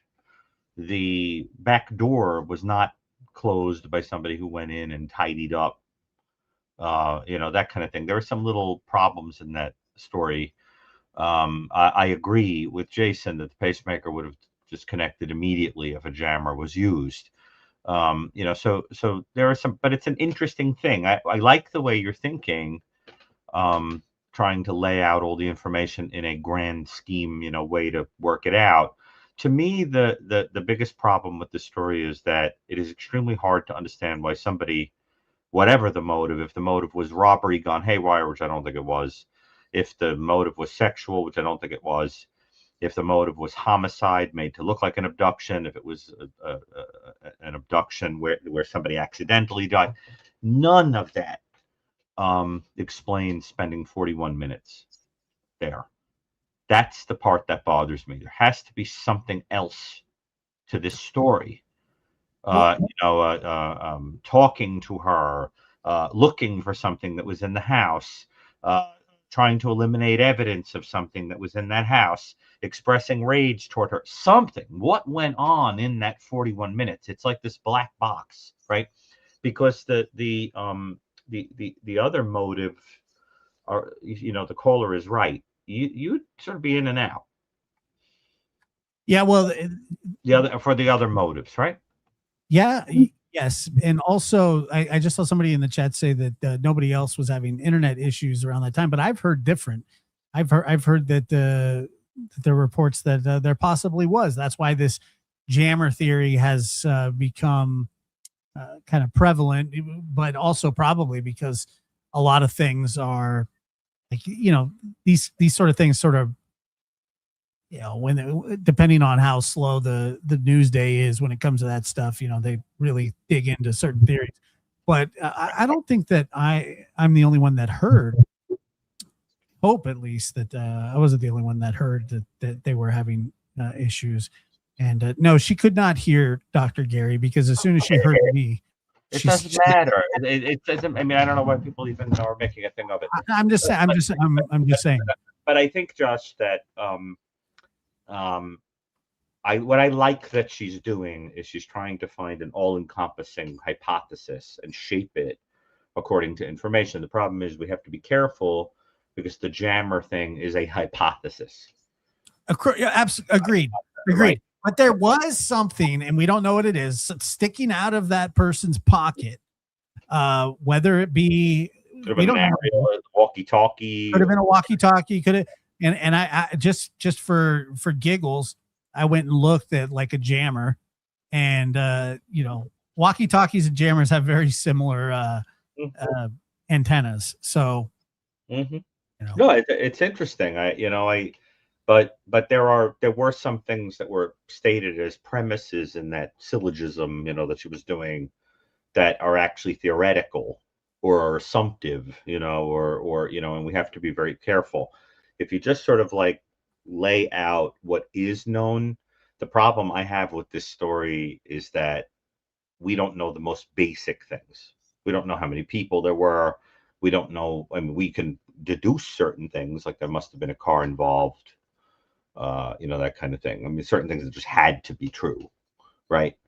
But I think we have to be very careful, with the interpretation of it. I'm still frustrated that we can't really be absolutely sure of motive, because who benefits? where is anybody benefiting from this? You know what I'm saying? I mean, it almost looks like whatever the benefit was that was supposed to happen has been blockaded in some way. Well, Yeah. I'm starting to think that there's an element of maybe somebody owed somebody something and didn't pay. I don't know. That's I mean, it has. Let me put it this way, without making too much of an assumption. It looks an awful lot like one of two things. Like, because I've studied crime so intently, it looks like a lot of elimination murders. That, my term, for a type of killing, but one that's been going on for a long time, and it also looks kind of like a murder for hire situation. It has that quality. It could be. But we cannot say that for sure. And the other thing is that someone in this story has crossed paths with this woman because they knew there was a comfort in this situation, and there were extras that were perpetrated that were not necessary to eliminate someone or abduct them for money. You never would do anything that was not necessary unless it was a reflection of your personality or something that revealed your true motive. Do you remember, Josh? I don't know if you ever read The New Evil, but do you remember I talk about Gary Christ, the guy Gary Christ that abducted Barbara Mackle, who was a friend of the Nixon family, from her hotel room. Okay, so she's in the hotel room recovering from illness with her mom, and a female accomplice and Gary Christ go there and abduct her, supposedly for money, for ransom. Okay. But instead of just taking her somewhere and hiding her, he builds a coffin box with an air tube and buries her alive with feminine products and a kerosene lantern and a note saying that they're going to get her soon, and buries the woman underground. Now, why do that if your motive is just money? In that case, it was because there was the added motive of cruelty, sadism, narcissism, liking the idea of doing something that was sort of thrilling and psychologically powerful and dominating, and all that. So there's a little extra in there. See what I mean? Yeah. And we think about the extra in The New Evil, and we've spoke about the extra in The New Evil, and also on the witness box, but there is, and in a lot of cases, motive isn't really, to me personally, that big of a concern. But in cases like this, in the Alec Murdaugh case, and in those sorts of cases, motive is huge, because it's who benefits from the disappearance or death or kidnapping or whatever of Nancy Guthrie. And so, yes, I agree with that. And without knowing, it's so baffling. All right, let's go ahead and take the next call here. Adriana, where are you calling from? Hey guys, nice talking to you again. We actually spoken on New Year's Eve. That's right. You're South American, correct? Yes. Yep. I'm calling from Minnesota. What, Gary? Are you from Argentina? Yes, I am. I remember you. Yes. How are you? I'm doing well, guys. So I had two things I wanted to bring up. One was a comment regarding something that Gary said during Chris' show about people just zooming in and looking at books in the background. But for instance, I know that Chris has on display books, yours, Dr. Ann Burgess, and others, and I'm like, more than once I kind of glance at that background and I'm like, oh, I bet like the other books that are there are also good. I will be interested in reading them. But it's not wrong, is it? Like when it comes to different. I'm talking about people who are collecting intel for the purpose of doing things that are nefarious. And I just gave that as an example of how much we don't realize we're showing of ourselves. That's why I blurred my background. I mean, I don't need someone, seeing any little thing that's around here and then feeling this kind of weird special relationship, that because you never know who's out there, out there in the dark. Most Okay. people are very kind. Most people are very normal. Most people, by definition. But there are some people who lock in, who, like, for example, I try very hard, as does Josh, as does Chris. We try very hard to be very polite and kind to everybody, whatever. But there's always going to be somebody, just statistically, who hears what you're saying wrong, right? And then gets like a grudge against you, or locks it, or interprets what you're saying as being like a special thing to them. Like they feel very specially understood by you, or they think that you're like interested in them on some level that you're not, or and so what happens is, like, you learn, the more you're in the public eye, to kind of be cautious about whatever you reveal about yourself, because it creates this sense of intimacy with people. Okay. And unfortunately, some people are not well. Yeah, Um, no, I and hear then, where of you're course, coming you get from. dangerous people, right? I mean, and so, like, um, I mentioned on Chris's show that I thought that Brian Koberger might have used TikToks and things like that to get a little intel on the Yeah. victims in that house in Idaho, because you could see, and things like, is there a dog? Are there windows? Where are the doors? How many rooms are there? How many other people are, maybe look like they might be living there? What time of day do they look like they're, active? In other words, that's all intel collection. And you know what I mean, Josh? Mhm. Yeah, I do know what you mean. And so, I think it's important for people to realize, if they're going to put themselves out into the public, that just based on statistics, there are going to be some people that develop strange interests, misread, get overly connected, whatever, and develop fixations, all kinds of things. So keep it neutral. I Yeah. showed a photo one time of my dog Otis on a TV tray on my laptop with his paws on it, going, "Oh, look how cute that was." And then I found another show was reviewing it, and they were zooming around, looking, like, trying to look through my home. It was weird, Yeah.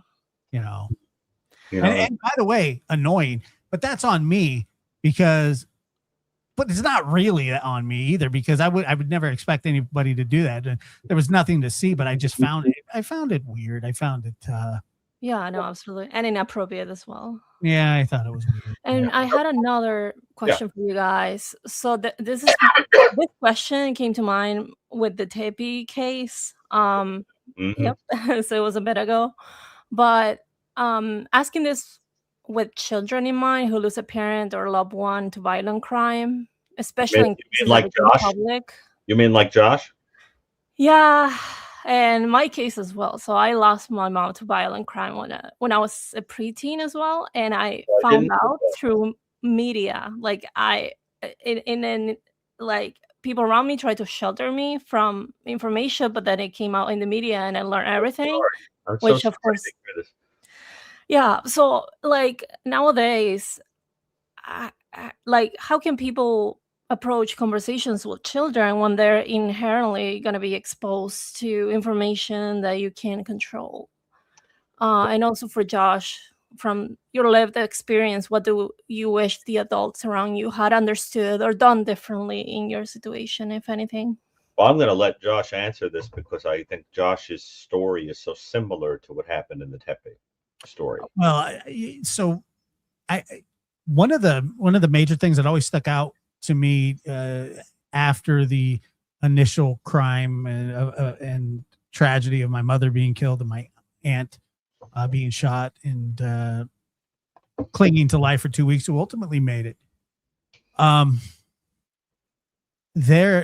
I remember a lot of turmoil, a lot of anger, and I wish that would have been shielded a little bit more from myself and my sister, because it was confusing and it was scary, and it almost became sort of normal. The people in my life that were dealing with this were going through such a tough time, and they didn't really understand how to act as well. But you got to protect children first and foremost. I would never. I would handle it much different, much more different than it was handled by a lot of my family members. Sort of the things that were said in front of us, the assumptions, the innuendos, the things like that. I think that you don't really need to do that kind of stuff in front of children. When my children were young, and they're pretty grown up now, but I would never bring up the turmoil and the chaos that was the ongoing legal fight against my father to try and keep him in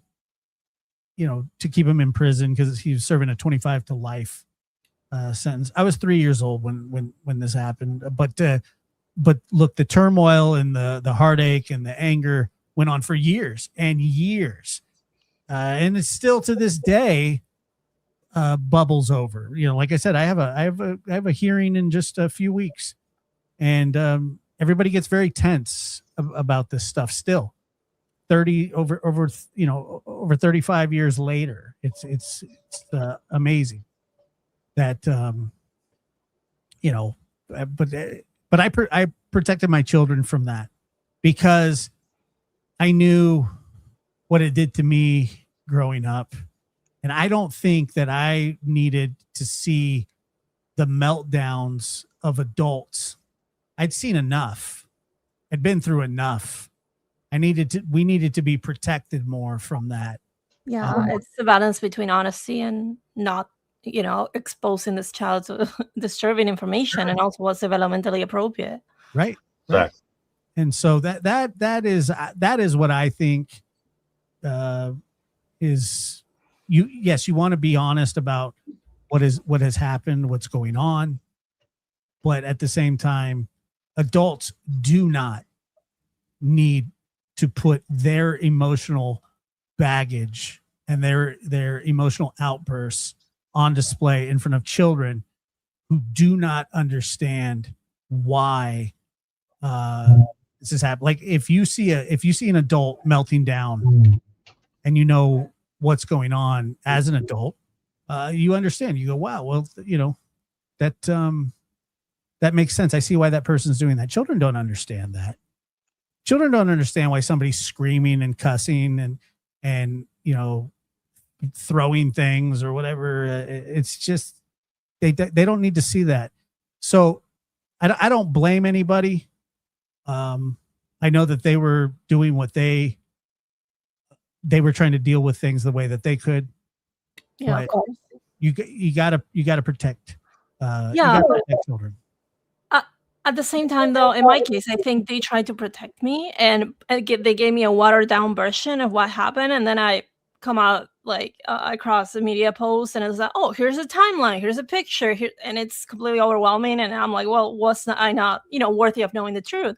Well, the thing is, it's going to be overwhelming no matter what. The thing is, if you're going to figure out what happened, whether somebody explains it to you calmly, or you figure it out through media, or you go through court records or whatever it is, you're going to figure it out. I'm not really talking about what had happened or what happened to you or to me or to anybody else, because there's really no way to put that nicely. Oh, of course. But I think that people do need to react responsibly and talk to children the way that the way that a child should be talked to, and not it doesn't have to be so blunt and emotional and sort of in that way. That's just how I feel about it. Yeah, and I really appreciate your input, and I do wish you strength in the upcoming meeting. Thank you. I appreciate that. Yeah, we're getting ready for it. So, do they know who was responsible for your mother's case? In my case, yes. He went to jail. Well, I honestly, I didn't dig further into it. Just personal preference. Like I know at some point I will go through the files, but he didn't get life in prison. It was just some years. So. I see. It's terrible. Terrible. So is he out now? I believe so. And like I was in Argentina when this happened, and but that's how I knew through the media.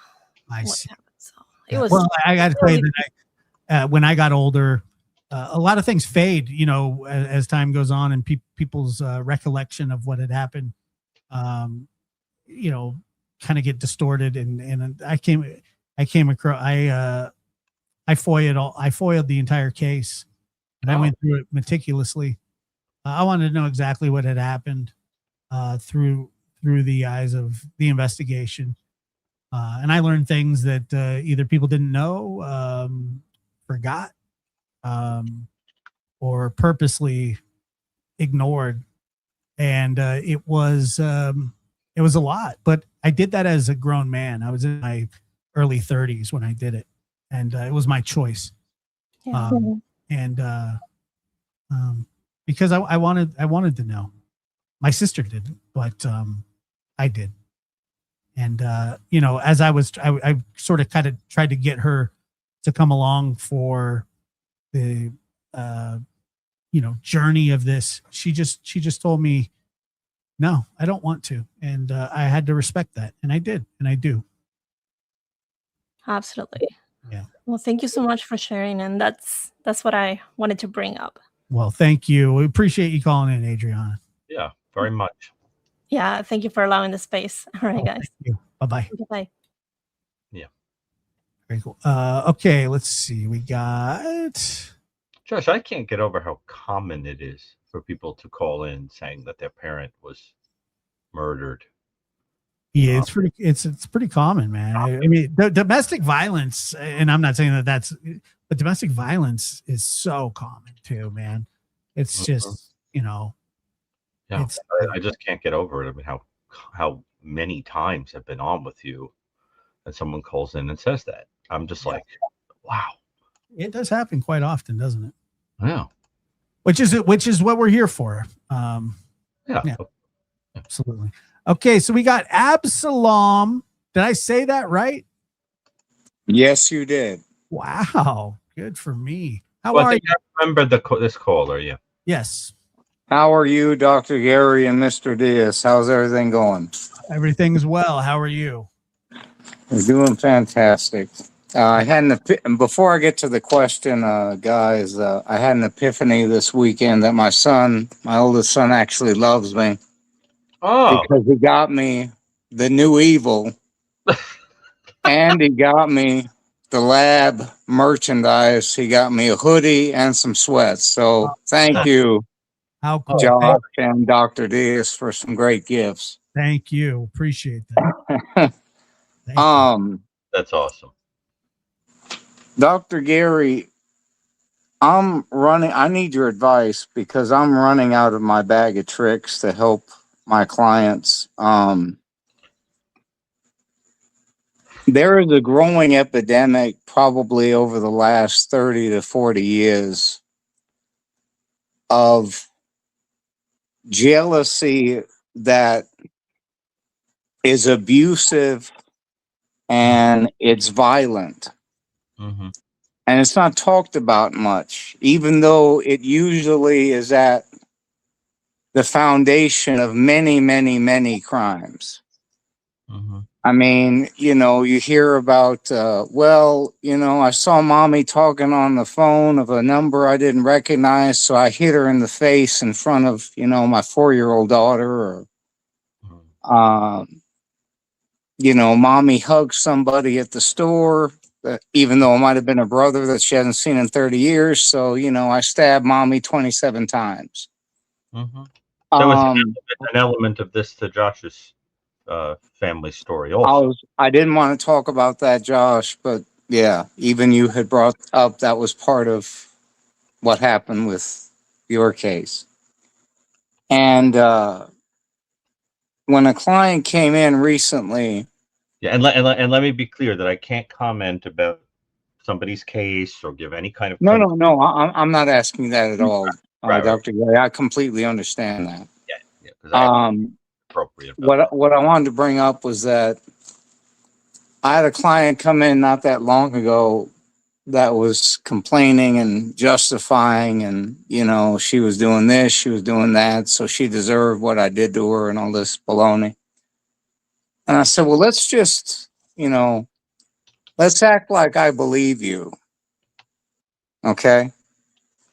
And I asked him, what do you think you did not give her emotionally? What she had to go to your friend, whoever it was that he claimed she was having an affair with. And I had to have security escort him out because he tried to attack me. The justification that these individuals are using, the jealousy as being justification. Dr. Gary, I don't know what to do anymore. I don't know how to help these individuals because nothing seems to help them understand. There are more people out there. Get a divorce, separate, leave, don't kill, don't hit. What is going on with people nowadays? Well, I don't understand it. It's a complicated. It's a complicated thing to answer, but what I will say is I think it's a reflection of changes in the culture. Now, you have to understand. Now, please let me preface what I'm about to say because otherwise there'll always be somebody who takes it out of context. So you have to understand that there were many changes in the culture from the 1960s onward that affected the freedoms that women had. And let me be clear, that is a good thing, right? That is a good thing. But the problem is that for certain brittle, insecure men who were used to having complete and total control over women, they resented those freedoms because women could leave them, could pick someone that they're actually attracted to, felt that they didn't even have to keep their children or have their children. And so these freedoms, which are a good thing, for certain hideous men, became a cause for resentment that they wish we could get in a time machine and go back to a time when women were subjugated. And you see this also in the trends that developed in serial killing and in sex crimes that exploded from that period onward. Now, the reason I don't like talking about that is it gets misinterpreted as a kind of victim blaming, and I don't mean it that way. The way I say is that what you're about has nothing to do with romance. It has to do with power. And you see this all over the place, even with the cases that come up with the Me Too movement. What you're seeing with the Epstein files, for example, it's this thing of that power and masculinity and all this are there's this desire to sort of put them back into a place where they just trump everything, right? And this is very disheartening and disturbing. Fortunately, I do not think the genie of equal rights is going to go back in the bottle. I think it's just a matter of time until we make progress. But the thing is that I think what you're seeing in a lot of men is this fury, especially as time goes on and women are feeling empowered and have more options and so forth, that there's this anger that they feel entitled to a woman as an object that belongs to them, almost like chattel. And, so what you're seeing is a lot of fury from men who identify as incels, for example, right? Or men who, Josh, what I'm talking about, right? That type, right? Yeah. Or the type somebody that desperately wants a relationship but can't get one because maybe they're not the most attractive or the most successful or whatever. And then they take it personally, and they hate life because of it. They hate women because of it, and you're seeing a lot of that too. And a lot of it, to be honest with you, is men who just want to say, they just want to say, like my life is supposed to be this way, and I'm going to make it this way, whether people like it or not, because the world craps on me every chance that I get. So I'm going to control what I can control, and I'm physically dominant over somebody, so you can't leave me. And that's the same thing that happened with my father. He could not handle the fact that that my mother was going to leave him, and this is such a common thing in our society, and it's gotten worse and worse. It's been around forever, but it's getting worse as the culture changes. Excuse me. To go along with Dr. Gary's point as well, if I hear one more time that she should have left him, she saw all this and all this, what people don't seem to understand is that in many cases where these victims are in abusive relationships, there are often children involved. And if the mom was to leave, the child has to change schools, the child has to change friends, the child has to change their entire life. I treat people. And so the poor mother, stays not for herself, but because Mama Bear loves her cubs. Okay. I think that's what A happened. lot of times people blame the victim in that way. Well, she knew that he was bad news from the beginning. So if I hear that one more time, I don't have any hair left. But if I did, I'd pull any hair I had left out.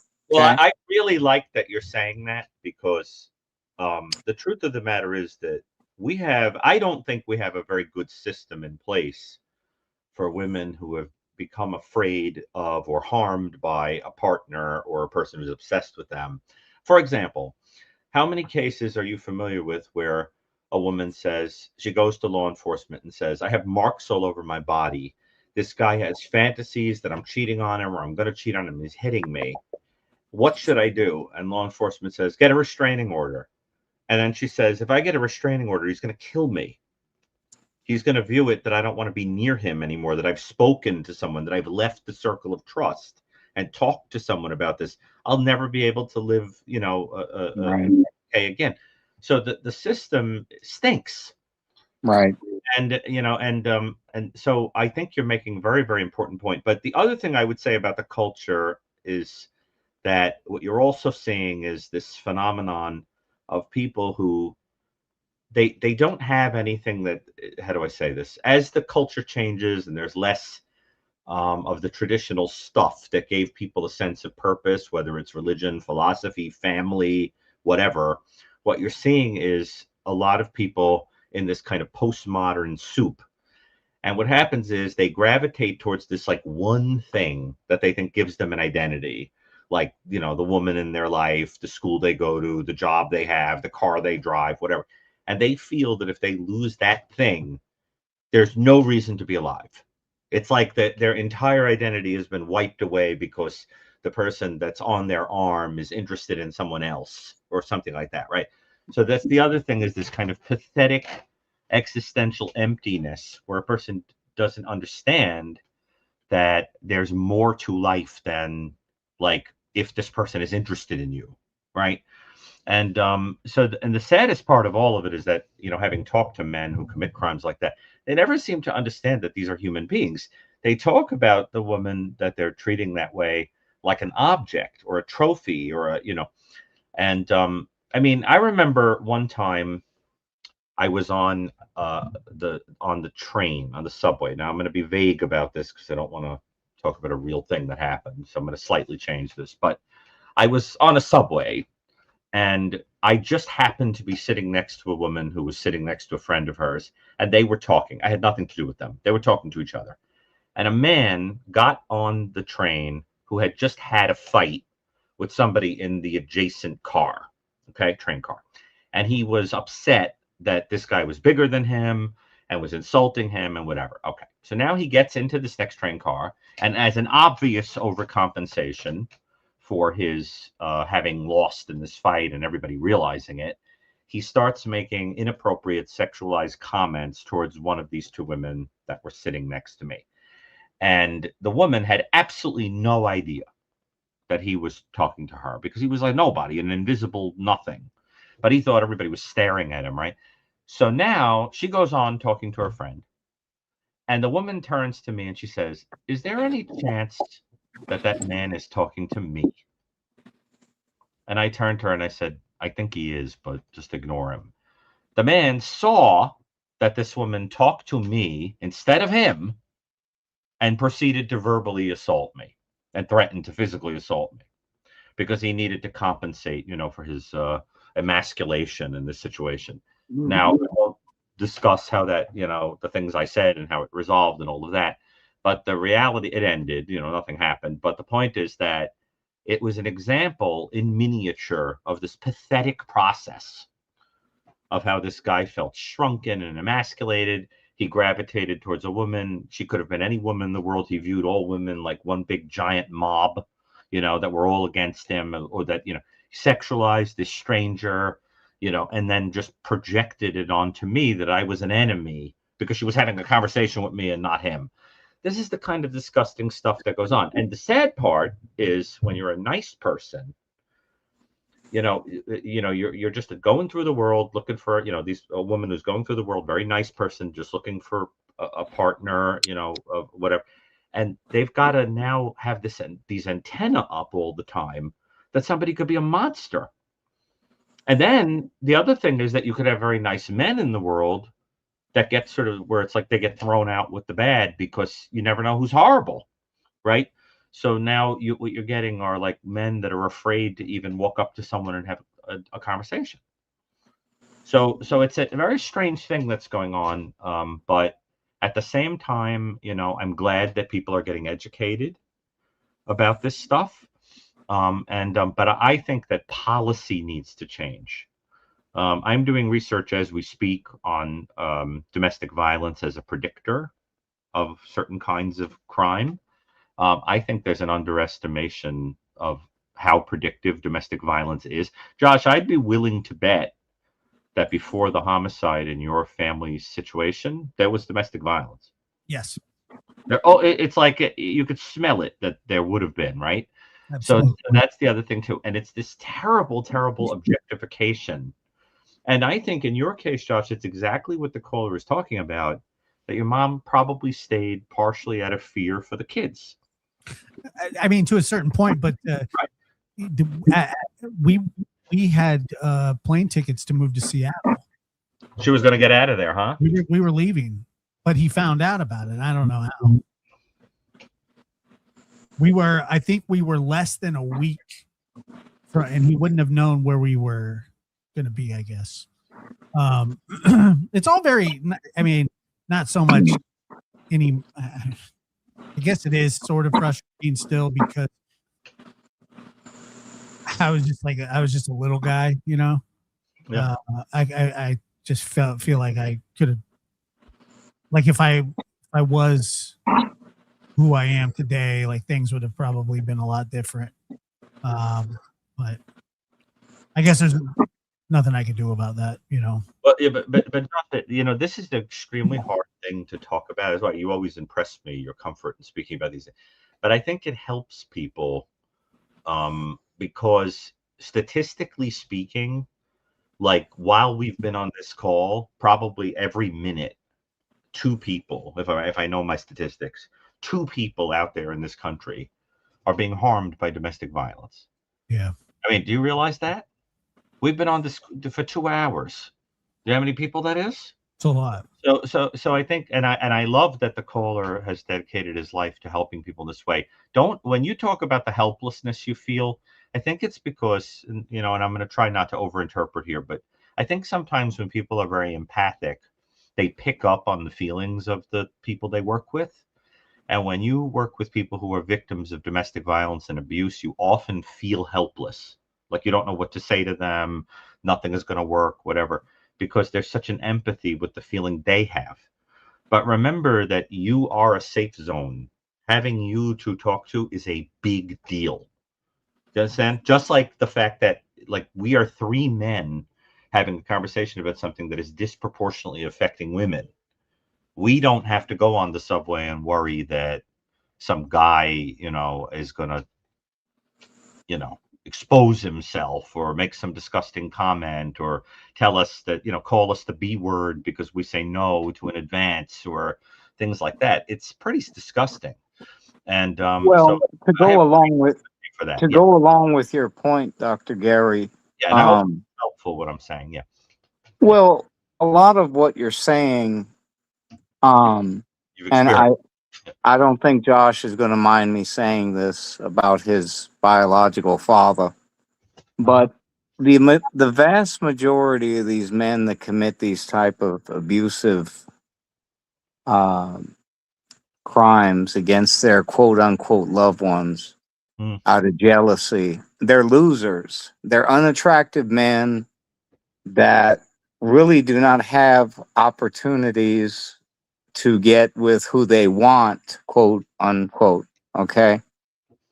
And they usually blame that and take that frustration. In my experience, I'm only talking about my experience in dealing with this. And they take it out on their victim and they make it to where it's the victim's fault. You didn't do this, you didn't do that, blah, blah, blah, blah, blah, blah. And they're very miserable people. Okay. And unfortunately, you can be an attractive person and still look, not be physically attractive.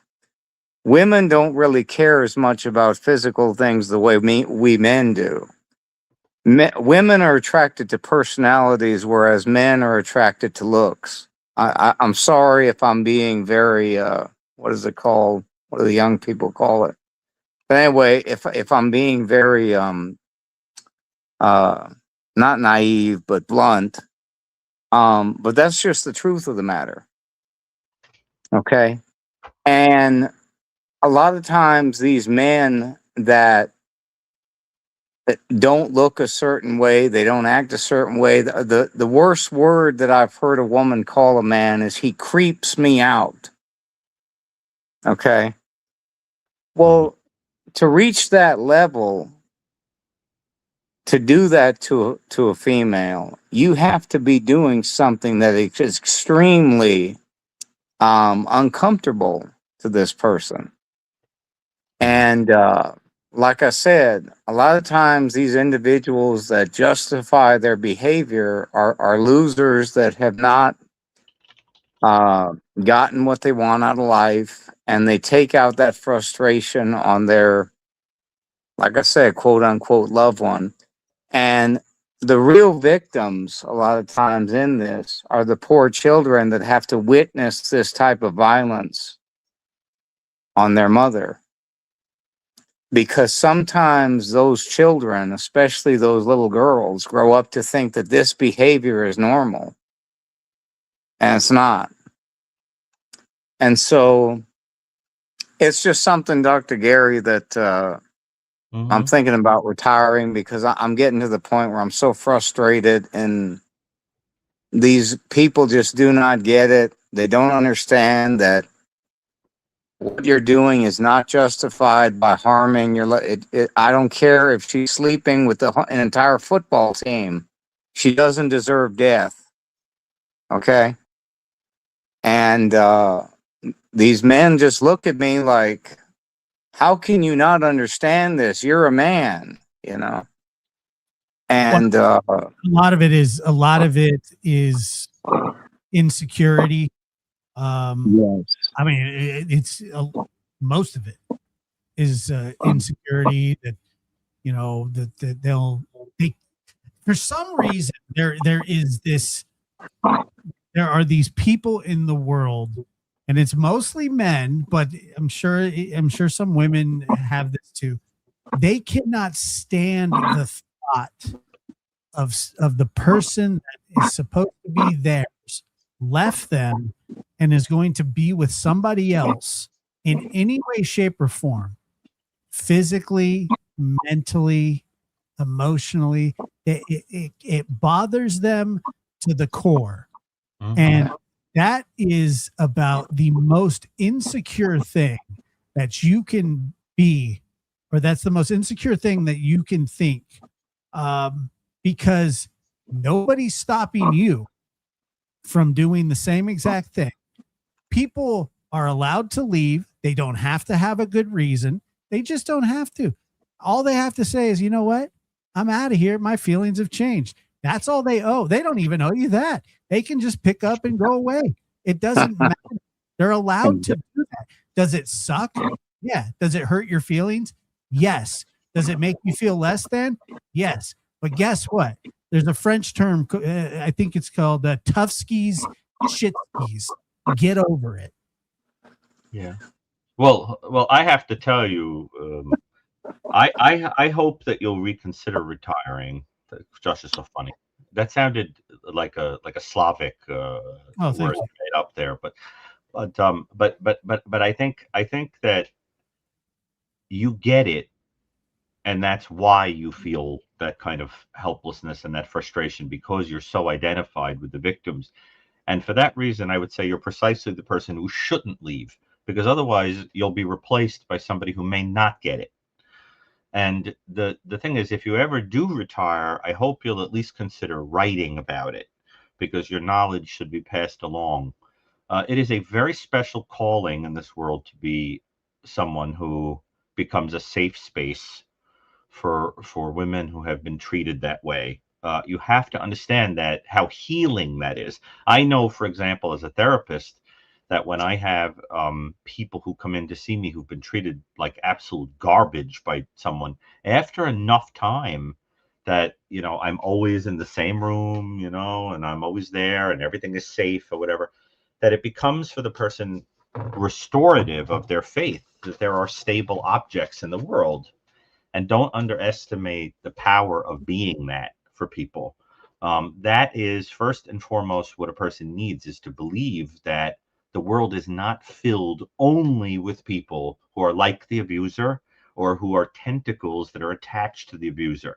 The minute the person starts to realize that there could be a crack in the, there's a little opening that they could slip through, that there is the belief that hope is possible. And I would put it to you that you have given that hope to more people than you will ever have any idea. And so please don't be so quick to give up, because who else is going to do it? It's like, don't, if you're the salt of the earth, what happens if you lose your saltiness? Then we'll so don't lose your saltiness, as they say. And I admire you, because I know what it takes to do what you're doing. Well, I appreciate that, Dr. Gary. Thank you very much. Coming from you, that means a lot. I really appreciate that. I got to let you guys go, but thank you. But thanks for listening to me for a few minutes to complain and be my therapist for a few minutes. But I wasn't your therapist, but I do hope you'll consider writing about it, because more attention does need to be drawn to the limitations in the system. There's only so much professionals can do, and it is a big deal. Also, somebody in the audience pointed something extremely important out, that I want to make sure we say. Domestic violence is not only a male on female thing. Right. There are also females who commit domestic violence. Someone in the audience said that they lost their son to domestic violence, where a female was assaulting a male. This happens too. It is true that males tend disproportionately to be the ones who are violent, but it does happen. That's why I brought that up. Yeah. Yeah. So I think that's a big deal. It's like something like 9 to 1, something crazy. Mm-hmm. You're 8 times more likely to be violent. All right. Speaking of writing, Dr. Gary, excellent job in that book. Good Lord. All 600 pages I read off of Amazon in one night. Good Lord. You read it in one night? One night. I read that book. Did you go into some sort of like bizarre dream state or something? Did you develop night terrors? How could you read that in one night? Well, it's only Dr. Gary. I'm a doctor too. I mean, you got to get stuff done. You got to get it done. I mean, but that's amazing. But the one thing that if I could nitpick for 1 second, I know you got a lot of callers. Okay. Nitpick away. The one kid that had the sword in the first case. Oh yeah, the Would you really classify him and his act of what he did as part of your new evil? No, because, and this is a very interesting comment. That was called by the judge the best case of self-defense that he had ever seen. And the only reason that self-defense cases were put there by Michael in his original conceptualization is that he needed a 0 point. I think the controversial point, he didn't go 0, but he gave a ranking of 1. And when he and I had many chats about that, about why didn't you just make self-defense 0 and have the scale be 21 instead? But he did 1 to 22 because he just felt that 0 didn't really have a meaning. That 0 represented someone who hadn't ever killed. You know, well, fantastic book. I hope I get to be the level of author because good Lord, that was a freaking good book. I'll put it that way. I appreciate it. And maybe you could put a review on Amazon or something if you liked it so much, because those do help people find it. Well, okay, we'll try. But take care, guys. If you just write a freaking good book, that'd be. There you go. There you go. Thank you for that. Thank you so much. You guys have a good night. Good night, Mr. Diaz. Good night, Dr. Brucato. You guys have a great evening. Take care. Thank you. We have no more calls, so you closed the line. No, we do. No, I closed it because we have more calls, and that we got to get through. Okay, so let's go. But I'm having a ball. I really love it. And that was such a special call. We've had the best calls. We get all to the earth. We have great calls. Okay, let's see here. Linda, where do you think where do you think Linda's calling from? I think she's calling from surprise. That's right. I am. Thank you for the correct address, but I'm horrified that what I sent you is floating out there and someone else I know. I don't know what got over me, but as I get older, I have less brain cells. That's the only way I can explain it. That's okay. I've left. I'm about to turn 70, so that says it all. Yeah, that's so funny. I've probably left brain cells all over the place. So, but yeah, hopefully it will work itself out. But I'm always not on topic. But I've been having a hard time lately because my husband passed away 10 years ago. Right. And Josh, I'm wondering, and I know it's been a longer time since your mom passed away. And I still have a hard time dealing with it. And I wonder how you deal with your pain of what happened to help me deal with my pain. Well, that's dealing with one of the hardest parts about life that I've found is that when you get attached to people, the worst part is when they leave either unexpectedly or expectedly. I mean, either way, it's terrible. I mean, obviously when somebody dies unexpectedly, like we just had happen just recently, a friend of the show, friend of mine, when people die, dealing with that afterwards is the part where you just want to go, I wish that I not get close to people and kind of guard myself, and but when it's like your husband, or when it's your mother, it's your brother, your sister, your cousin, it's unavoidable. Eventually we all lose somebody that's near and dear to us. It's not an extended relative, it's not a second uncle, it's not a great aunt or anything like that. It somebody that you may met a couple times at a big family reunion or something like that. Eventually it comes in and knocks on your door and enters your house. Some of us sooner rather than later. And,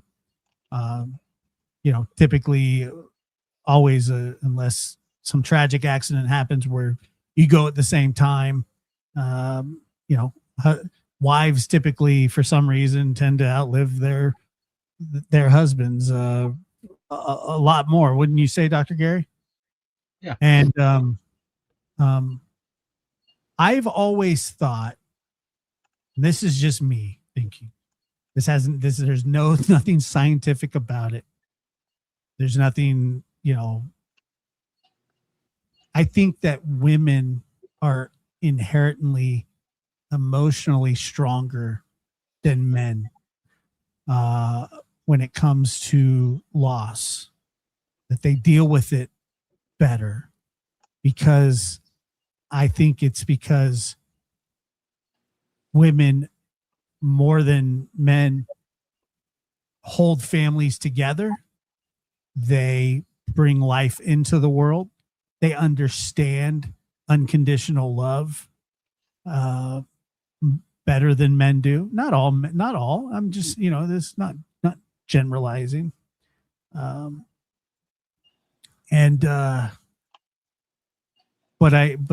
I genuinely feel that way. And I don't feel stronger. And Dr. Gary, I know you have to be careful what you say because of the ethical side of your yes. And I appreciate that you appreciate that. Yeah. Yeah. And so anything you can interject into the conversation is great. I'm just having a hard time, and there are days that I just want to lay down and hope that I don't wake up in the morning because I miss them so much. But Linda, just because you don't think that you feel stronger, that doesn't mean that you're not. It doesn't mean that you aren't a strong person. I just in the conversations that we've had, I believe that you are. I believe that what you're dealing with is a normal thing that occurs in life. It's a tragic part of life, but I don't think that it's abnormal. I don't think that I think it happens to most. I mean, what do you think, Dr. Gary? Well, I'm going to speak in general terms, partially because I want to universalize it to everyone that's listening too. But you have to understand that there are two kinds of people who fall in love with a person and then lose them, whether it's to death or breakup. There's the kind of person who was loved by a family, loved by the world, and then they fall in love with a person and they have a kind of different love. There's like the romantic version of the same kind of healthy love that they've had elsewhere in the world. And then there's the kind of person who feels unloved by the people around them, family, whatever. And then they fall in love with a person who has a dual role because that person loves them romantically and is also the compensation for years of not having anybody in the world who ever cared if they lived or died. And when you lose that kind of person, oh my God, you can't move on because it's like they were the only exception to the rule. So it feels like now I'm back where I was before I met them. See the difference? Dr. Gary, oh my gosh. You're right on. I mean, I've never heard it said that way, but that's true. That's very true. Well, there's a big difference. And the thing you want to understand is that I know you're a person who believes that, people go somewhere else when they die. Yes. And I believe that too. And you want to understand that if the person you love, if you think of them wanting to be at peace, remember that if they love you, they can't be at peace if they're worrying about you. For the person to be at peace, you want to say to them, I'm okay. the love that you gave me, it was so powerful that I know that it's there, even though you're not here physically with me. And I know I'm going to have it again when I see you again. We're bound together by these kind of unseen, mighty, mystical cables, and you still love me wherever you are. It's like when I play with my nephew and my nieces, well, my little nieces, and I say peekaboo, and every time I pull my hands away from my face, they, especially the little one, screams because she doesn't understand maybe that I'm still there when I'm hiding behind my hands. See, you have to understand that he's still there. He's just hiding behind the hands. And so what I'm saying is that for him, you have to be okay. You can't just lay down and give up and whatever. And if there's ever been a time when whatever it is you believe, the things you go and you buy a Christmas card or an Easter card and it's got a picture on it and you mail it out and you celebrate, you put garlands up and a Christmas tree or Easter bunny or whatever. It doesn't mean anything if you don't believe that he's somewhere else. Then it's just a cultural idea. But if you really believe it, you know where he is. And Linda, life, suffering, tragedy it's just an inherent part of life. It's the worst part, but you have to confront it and navigate through it instead of hiding from it, because it always finds you.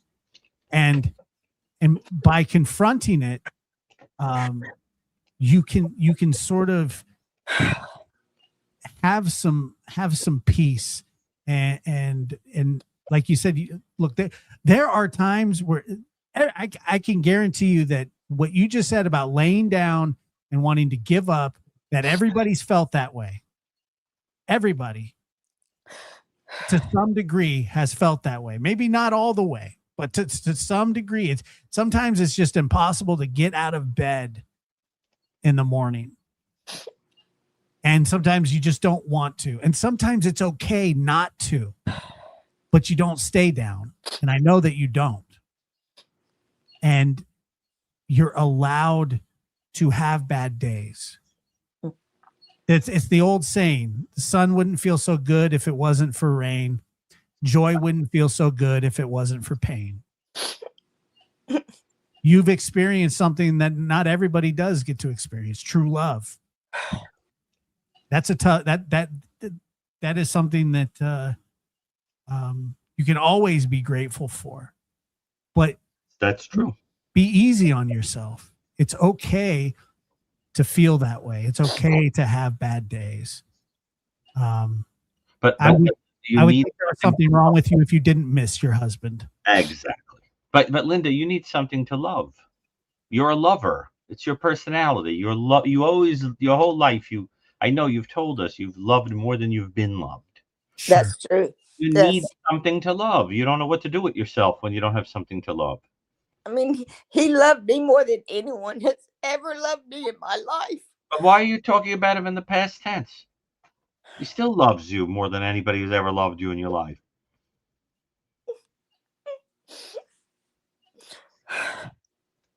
It's just so hard living without him. I wrote a song about him. I told you about the songs I've been writing, and it's been cathartic, and it has helped. But then when I listen to the song, it makes me sad and I cry. And like you said, I do have bad days. I mean, I have more good days than I have bad days, but today has been an especially bad day. And I was grateful that Josh had his show on tonight, because I knew I would be able to interact with you and have you help me to get through this. And I know, Josh, you must miss your mom. Certainly even though it's been years ago, and it's only been 10 years for me, but it still feels like yesterday. Oh, there's no time doesn't exist in the world of mourning. Let me ask you something, Linda, because the important thing is to be able to make your husband part of you, so he's with you, and you know what he would say when he wasn't here, right? When he's not here right now. if you could, you know the ins and outs of how long were you married? 15 years. Oh yeah, you could predict everything he would have said every minute of the day, I'm sure. So Yeah. let me ask you something. If he were here right now, just this second, right? You turn around and there he is. He's sitting in a chair. He's made a ghostly visit to say hello. What would he say to you? Probably that he wants me to be happy. And then what?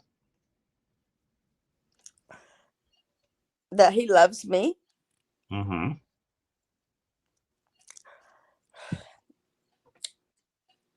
And I don't know what else he would say. think about it a minute. What would he say But about? he want me to be sad, and he would want me to move on. Now, don't you think that if that's what you're feeling, that is what he's saying to you? Probably. So then take comfort in it. Listen to him. Wait for him.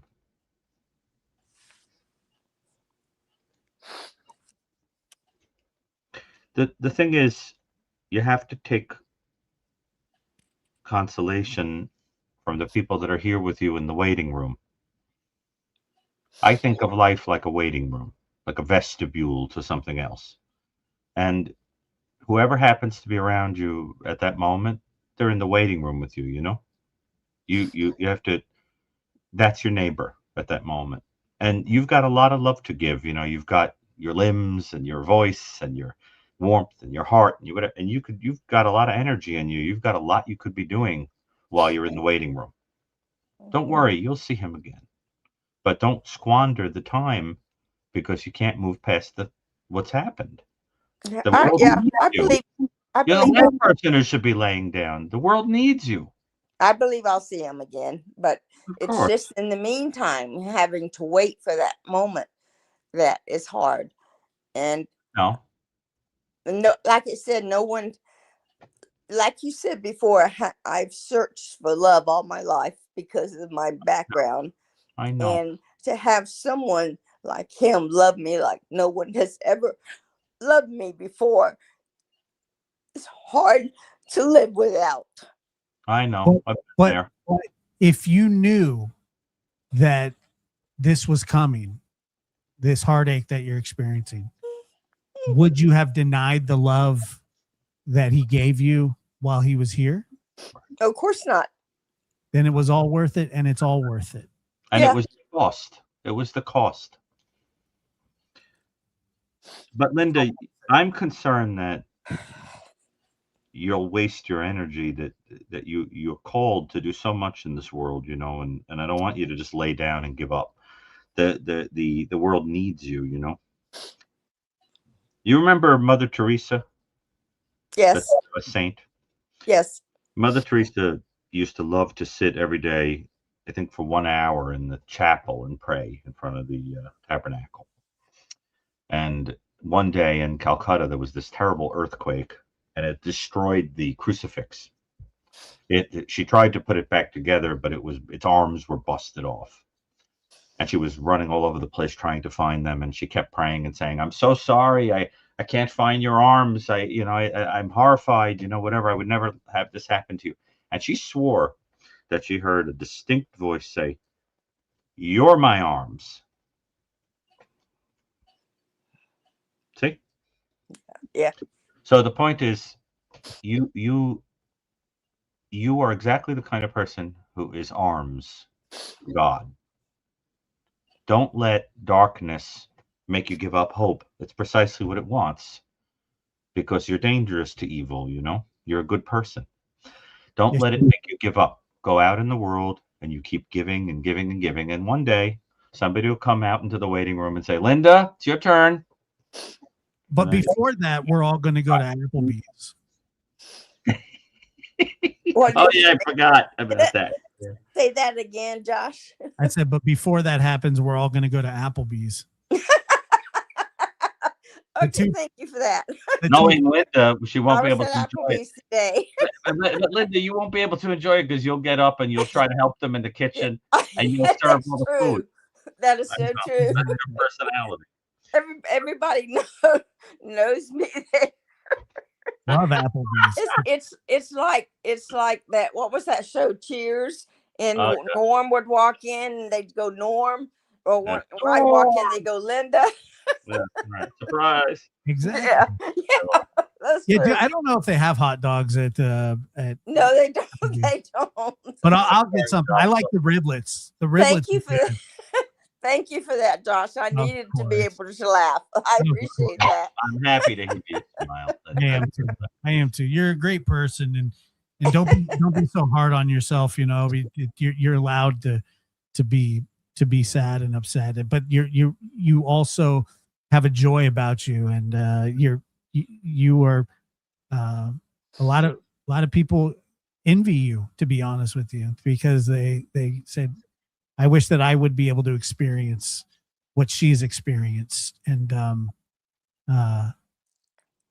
you know, it's hard. I was talking to my daughter tonight, and she has had 2 bad marriages, and I told her that I so wish for her that she could have experienced the love that I found with my husband. That's right. And to have experienced that joy, because it's just, oh my gosh, it's just, I can't even explain it. There's no words to explain the love that he showed me and the love that I had for him. It's just, I just can't define it. Yeah. You know know what you should do, Linda? You should become a pen pal with somebody in the audience here, and you can write to each other and help each other through similar things. There's plenty of people here who've experienced it. And I'm sure that there are a lot of people in the audience who would say, of course, I'd love to get to know Linda, because you'd be a wonderful person. What do you think about the idea of corresponding with somebody? Oh, that's fine. I've actually thought about calling or finding a grief group, you know, Yeah. to try to sort through my feelings and try to move forward. It's a great thing. I do know that I will never marry again. I just won't. I don't want to marry again. I know I will not experience what I've experienced with him, and that's fine. It's just living without him that's so hard. And Josh, I know living without your mother, you know what I'm going through. I feel your pain. I feel your pain in my heart because of what you've experienced with your mother and her being gone and not having her to go to and rely on throughout the years. Well, you're absolutely right. But I've also been blessed in the fact that I have a wonderful family. My grandmother. You had your grandmother, yes. You know, I'll tell you this really quick, and then we'll take the next call, Linda. But okay. When my first child was being born, we were in the hospital waiting for him, and my grandma was there. You know, and she wasn't. You know, she was in her mid-60s at the time. Not a young lady by any stretch, not old, but you know, let's just say that she was tired. Yeah. And I said to her, because I can't remember how many centimeters dilated she was, but there was a while to go. And I remember telling my grandma, I said, you can go home. You know, the baby's not coming for some time. And she pulls up a chair with a blanket, and she says, no, I'm not leaving. That would have been me. And I said, why? You can go home and just rest. Yeah. And she says, and she, with some tears in her eyes, she says, because your mother can't be here and I'm going to be. And to me, I was just like, what an amazing person, what an amazing grandmother, what an amazing, she just loves unconditionally, and she's always been there for me, which is why it's an honor of mine to take care of her and you know, help repay some of that, because she was a very, very wonderful person. So I have no doubt that would be you. That's great. I don't know if you've noticed, but I'm not gray anymore. I dyed my hair brown with, I don't know if you recognize me with blonde highlights. Are you going out to see the Applebee's is really going to be blessed? Yeah, yeah. Well, I went today and they were they thought it looked really good. I'm about to turn 70 in April, and so I needed something to perk myself up Well, for it, good for you. to get ready for it. So I went ahead and did that. I and I don't want to take any more of your time than this. I had bad knees, so I had a silicone gel injection on my left knee, which is it's been very painful. So I've been walking with a cane for the past 2 days. Oh, okay. And so I said, "Oh, I need you to look younger, so that people don't think I'm old walking with a cane with all the gray hair." So so anyway, so Well, that, I did that to perk myself up. So I hope tomorrow you have a better day. well, thank you. And I think you will. Okay. Well, right. thank you so much. Thank you, Dr. Gary. Thank you, Josh. All I right, thank appreciate you guys so much. You're wonderful, and I always look forward to when you have your lives and I can talk to you. Thank you. Well, a whole bunch of people said in the audience they would love to be your pen pal. Okay, well, good. I'll look through that. Thank you so much. I They appreciate did their little hands up, they were interested. So. Yeah. Okay, sounds good. Well, thank you guys so much. I appreciate you so much. All right. Take care. Bye. Bye-bye. One of my favorite callers. Oh, she's the best. I love Linda. Okay, let's see. All right, I know we got the people that have been hanging on. These are the warriors right here. The troopers, yeah. These are the troopers right here. Deborah, thank you for holding on for so long. I appreciate it. Where are you calling from, Deborah? I'm calling from Dundas, Ontario. Canada again?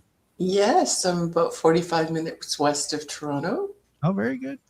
And, there have been so many threads in these conversations tonight that have sparked my interest in the things that I'd love to talk about. But I want to mention that tomorrow is International Women's Day. Mm-hmm. So good thing to acknowledge and celebrate all of the women in your lives, in our lives. And it's also my birthday. Oh, happy birthday. Doesn't that just fall on the right day? Doesn't it though? I know. Very cool. And I'm interested in hearing about women who do crimes. Sure. And wondering what you think the possibility is. I mean, I know everybody is speculating about what happened with Nancy Guthrie, and it's just I think it just pulls on our heartstrings, right? That such a vulnerable woman would have been treated so horribly and gone through such a horrible experience at that stage in her life in particular, right? It's the worst. When I see the pictures of her and her daughter online, it's like they just radiate love. And when I think about a possible motive, I mean, that kind of fantasy, the image of that kind of fantasy could instill some jealousy. I know I can even look at those pictures and think, oh my gosh. I mean, my mother was many things. I'm a product of growing up in a family that underwent that huge shift in role reversal, where my mother married at 15 and then became the primary breadwinner in her early 30s, and it just turned our household inside out. And so my mother was very strong and determined to be successful, but I wouldn't necessarily consider her to be overly loving. So I can look at those pictures and think, oh my gosh, that's so beautiful. Sure.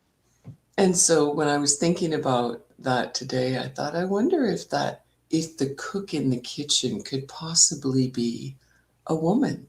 What are your thoughts on that, Dr. Gary? By the way, I'm so grateful for the two of you doing this show. If I didn't mention that already, thank you. I wanted to say that before I move on to other things. Thank you so much for being here and for taking the time. Thank you. Appreciate that. What a soothing voice, right? That could easily be like a talk show host or a DJ or something. So calm. It's a very hard question without more data, but I would say that based on statistics, it is far more probable that the central figure in this story is a male. Mm-hmm. If when a female is involved, it is usually because of I'm talking statistically, because of the particular relationship that she has with the male who is ringleading. Either she's afraid of him, or there's a very romanticized, kind of passionate dynamic between them, or she's being abused, or he is playing upon insecurities and tensions, or there's a sexual element to it, whatever. But it tends to be the male that is the more manipulative, psychopathic ringleader. There are a few exceptions to that. Now, in this particular story, I think if I'm right, that there's a cook, as opposed to the chef. I mean, as opposed to the waiter. I think that's probably a male figure, just based on statistics. I would make a bet. But the truth of the matter is, one doesn't know. But wouldn't you say, even just based on instinct, gut, that it's probably a male? Yes. Experience. And Mhm. but you raise an interesting point, and there are crimes that women statistically just really didn't commit until recent times. There's some kind of cultural shift going on. For example, now you're seeing a whole spate of women who are school teachers that seduce minors. Yes. There's a whole slew of them. That's like a relatively new phenomenon, right? Truly. Things like that. So you're starting to see some cultural changes that are doing. But women committing sexual assault, I mean, that's pretty rare, but you're seeing more and more of it.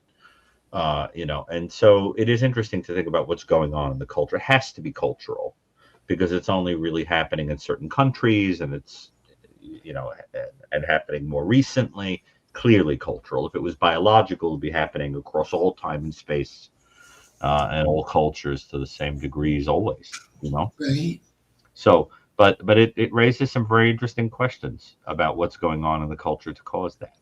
And also, you're starting to see cases where women are committing crimes that are so gruesome, dismemberment, mutilation, things like that, that you would just never see that prior to, let's say, the 1960s, 1970s, really.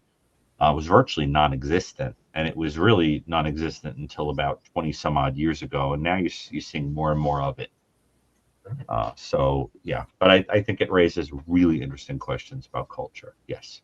So, but I appreciate the call, and I wish there were a better answer for you. But the problem is that a lot of the research on this stuff is new because the phenomena are new, or relatively new, and hopefully we can get to the bottom of what the heck is going on. But Definitely is important. this stuff changing is accurate. Mm-hmm. Yeah. Thank you so much. Thank you for your time. You're so welcome. And Deborah, thank you. yeah, and thank you for holding. And Yeah, please call in of course. again. We always appreciate hearing from you. Thank you so much. All right. Bye for now. Bye-bye. It's like you remember It's just how great. how inviting like Kelsey Grammer was on Frasier. Yeah, right. I know. Kind of like that. Of Like course, he was also Sideshow Bob. yeah, well, he would turn into a complete psychopath too. Yeah, like you. I love the Sideshow Bob. Don't even joke. I have a little statue of him here. Look. But isn't Frasier like one of the best shows ever? Yes, of course. So funny, man. Yes, I love Kelsey Grammer, but he was very touched by multiple murders. I know his story. Yeah, and he almost died. When he was stung by a jellyfish. Oh my god. Yeah, he had a terrible experience with it, but he's a very interesting guy. But you have to admit, Sideshow Bob is great. Yeah, I like Sideshow Bob too. Remember when he performs the HMS Pinafore for Bart? Bart is like trying to get him. He's stalling. yeah. And then he says, "Would you do me a favor as a last request? Would you sing the entire the score of the HMS Pinafore?" And then he does it, you know, "Poor little buttercup." Yeah. And then he has this great line where he says, "Very well, I shall send you to heaven before I send you to hell." And it's just such a killer line. I love, well, so to speak, such a great, great line. And I love the idea that he sings show tunes. Yeah, me too. Yeah, no, Simpsons. That's just classic. Genius. Oh yeah, yeah. But that character is brilliant. I mean, I just love it. And I think the idea of a histrionic serial killer, it feels very Hannibal Lecter. He's also not a sexual killer, right? So he's very. It's sort of strange, you know. He's not a realistic killer, but he's got that. He's got a little Hannibal Lecter going on in the sense that he's like sort of an aesthete, you know what I mean, and a bon vivant, and you know knows a thing or two about cooking and music and whatever. And I love that he's a clown on a show, you know. Yeah, I know. It's too good. Yeah, it's great. I love it. it. Let's see here. All right. Autumn, thank you for holding. Thank you for waiting. Where are you calling from? Indiana. Indiana. I always love the name Autumn. Yes. Well, thank you. I'm considered a Hoosier, and I live in Hoosier country now, but I am a Purdue Boilermaker, so don't hold that against me. But I don't have a whole lot to add. I'm going back to when Dr. Brucato was talking about how interesting it was that it was three men talking about women's issues. It feels uncomfortable to do that, but I think it's important. It is, and that's why I called in, because I wanted to tell you guys that as a recent survivor, you guys really help through the healing of knowing that not all men are like that. Right. And that, just putting things into perspective and being a safe space to listen. So I just wanted to let you know how much you're appreciated. And, I go to trial next month for the assault. And, you guys have given me a lot of hope and comfort. And I'm usually in here joking because that's how I deal with things. But this has been a great place for that. So I appreciate you guys for doing that. Thank you. Well, I can't tell you how meaningful it is that you would be so comfortable to give testimony to something like that.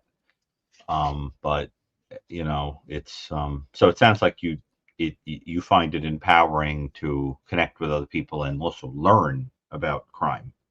Yes. So I've been following true crime for a long time. I work in a male-dominated field. I support the military, and so it's a different perspective. But I never thought I would ever be in this situation.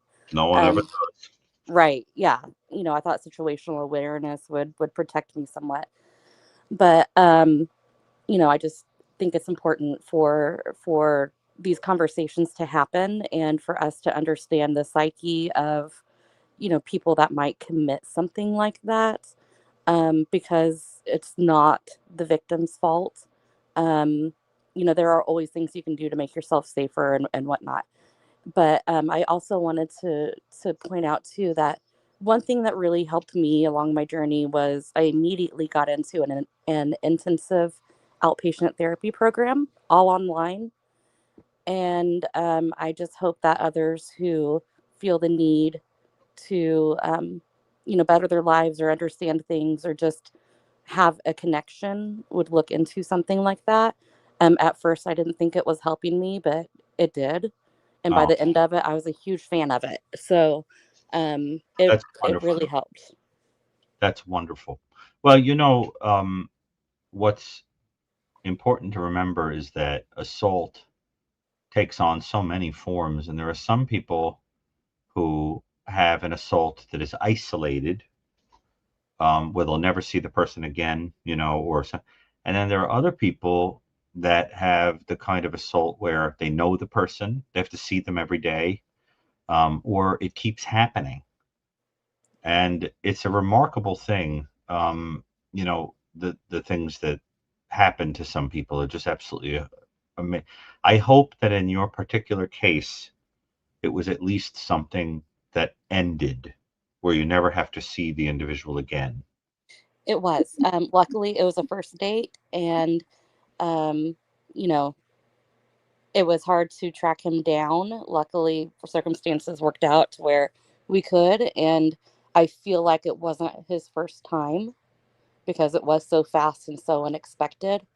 So I'm hoping that if things go well with the trial for me, that he'll be caught for other people. Well, that implies that you were able to have evidence to present against, you know, and you know, one of the great tragedies is that a lot of times with assault, particularly ones that happened some time ago, it becomes a he said, she said, and it's very difficult to prove. And a lot of people wind up, you know, slipping the net. It sounds like you crossed all your T's and dotted your I's and nailed this person, you know, and you know, and that's so, and it's going to be very difficult when you have to go and you have to see him in the courtroom.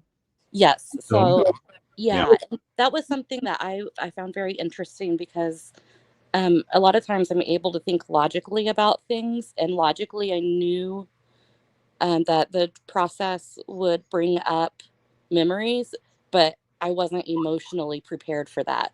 And the PTSD spiral that I go back into whenever, we, you get a notice or you have to provide more information or whatever. So, Josh, I feel for you having to go through that again, coming up with your dad. Just, it's something that logically I knew, but I wasn't prepared for emotionally. Sure. Well, And but remember something. This person who did this to you never really knew you, and correct. probably didn't even, to be perfectly frank, care about you. Right. So you take that part of you that was not touched by this person and you go in with that because he never saw that part before. It wasn't touched by him, it wasn't tainted by him. He doesn't even know it. And you go in with that and you put the shield around that part, just as you did, I'm sure, when this event occurred. And you don't look at him because he never looked at you, in a sense. Don't even look at insignificant person. You're going in and you're doing this for all of the people that you're going to prevent this ever happening to again. And you just look away, say what you've got to say. It'll speak volumes to the jury to see how clear it is, how you're feeling and reacting. And because I can, anyone who's listening to you can tell how affected you are. And you just do it and leave and never, and that's it. And then it's in a box and that's it. But remember that there's a part of you that was preserved, that could not be touched by such a person. And it's like the black box in an airplane, you know what I mean? Can't be Yes. destroyed. Right. And Thank that's you. what you're going in with. You go in with that. And but I can tell you're a very strong person. I mean, anybody who listens to you can hear. How are you doing? I mean, overcoming it. I mean, is it rough? Or do you feel you're moving in a positive direction? Or do you feel you're going to get closure from the court case? I mean, how you doing? Overall, doing very well. Some days are harder than others. There are days where I'm at peace with whatever happens in court, and there are other days where I want to be the person to literally take him out. So that's been a struggle for me because I'm a very empathetic person, very nonviolent, and so that's been interesting. But I do feel like I will get closure, and that it's going to be a door I can close afterwards. And I know I'll come out stronger. I do miss the person I was before this happened. Just You're the still that person. naivete. You're still that person. Thank you. So I am grappling with that, but it's a process, I and I think know I'll get through it. I love that you told the audience how helpful it is to talk to someone. I Thank think you. that's a big deal. Thank you. And it was so interesting because I was really like, oh, how's group therapy going to help me? And honestly, the group therapy was what helped me the most, more so than even the individual sessions. Well, So right. it was Well, it was just very interesting.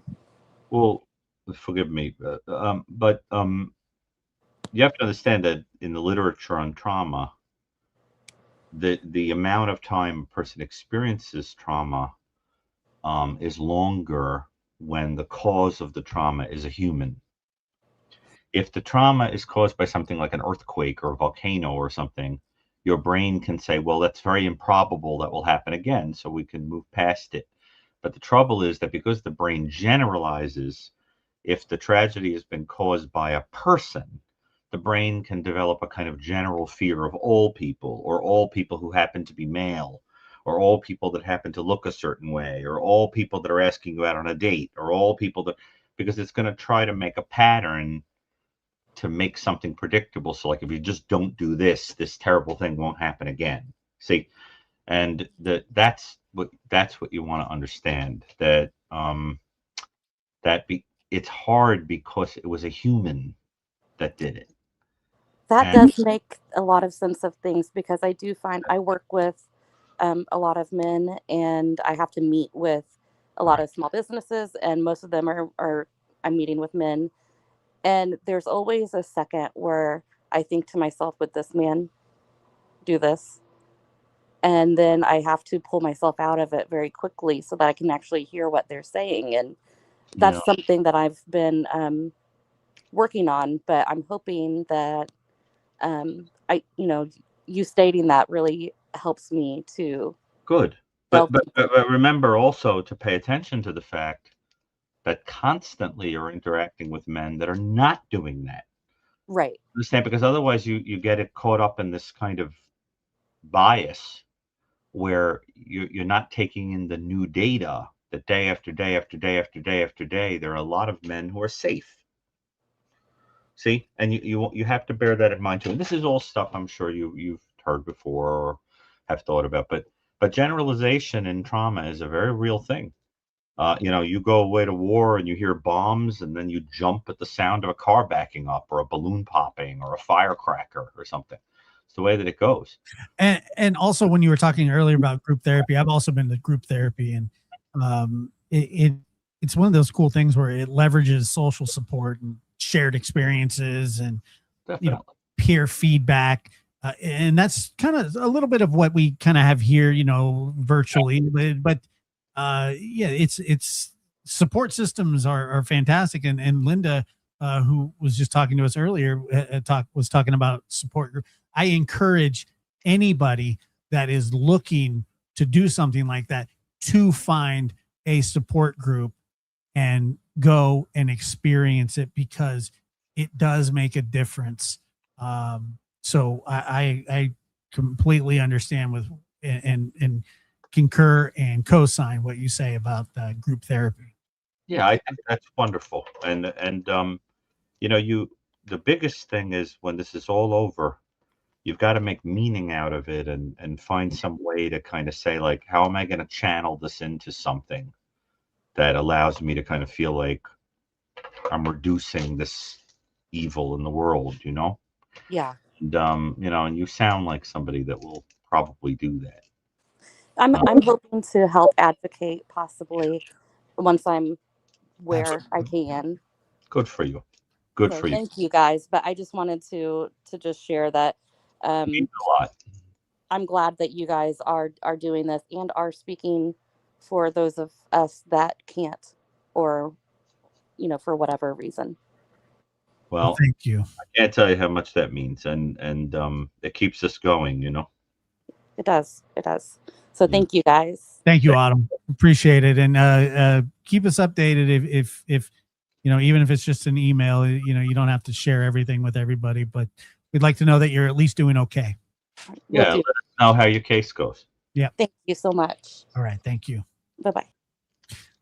Amazing. Have you noticed that we've had a lot of male callers tonight too? I have noticed that. I like the mixture. Yeah. I do too. I think it's a good thing that we're getting a very diverse phone calls, and so Yeah, and I thought it was good that Kelly, that's in the audience, pointed out that these things we're talking about, while we intend to be helpful, can be triggering, and that people should feel comfortable to kind of step away if they're getting activated. Because a lot of the features of the stories that people are describing are things that people might have experienced themselves. Yes. So yes, no question about that. That's true, Jason, about the weight loss. That can be extremely helpful. Yeah, Jason shared, and I don't want to tell too much of his business, but he lost an extreme amount of weight. When I was talking the other day about, trying to be better, just be better to be able to take care of people. And it was very inspiring what he said. And I get inspired by these people that call in all the time. I honestly, they call in and they say, "Oh, you're so strong, you're this, you're that." But I think that they are. I think, And so anyway, on that note, we have one more caller tonight, and I just want to thank everybody that has been here and been respectful. I want to thank all the mods as well.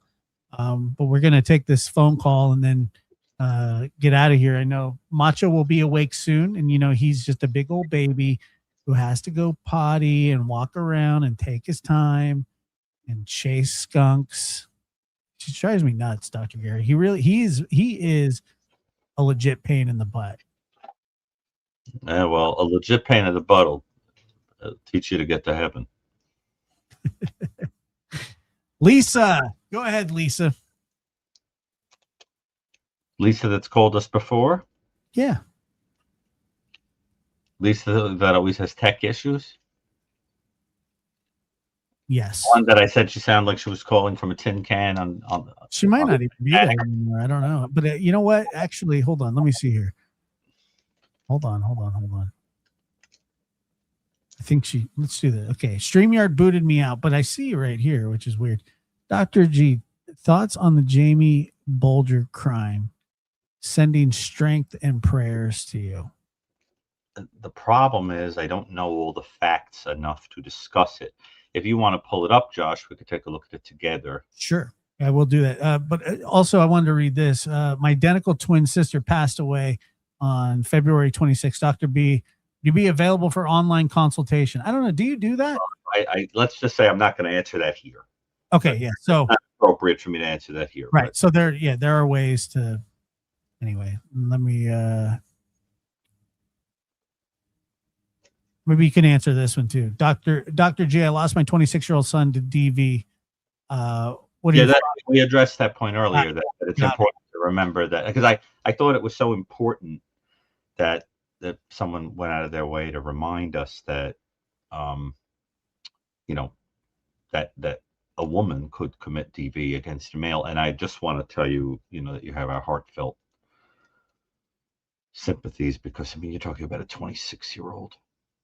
So I mean, the things that we hear, doing this show are just extraordinary. Okay. 26 years old. My God. And can you imagine the details of that story? No. I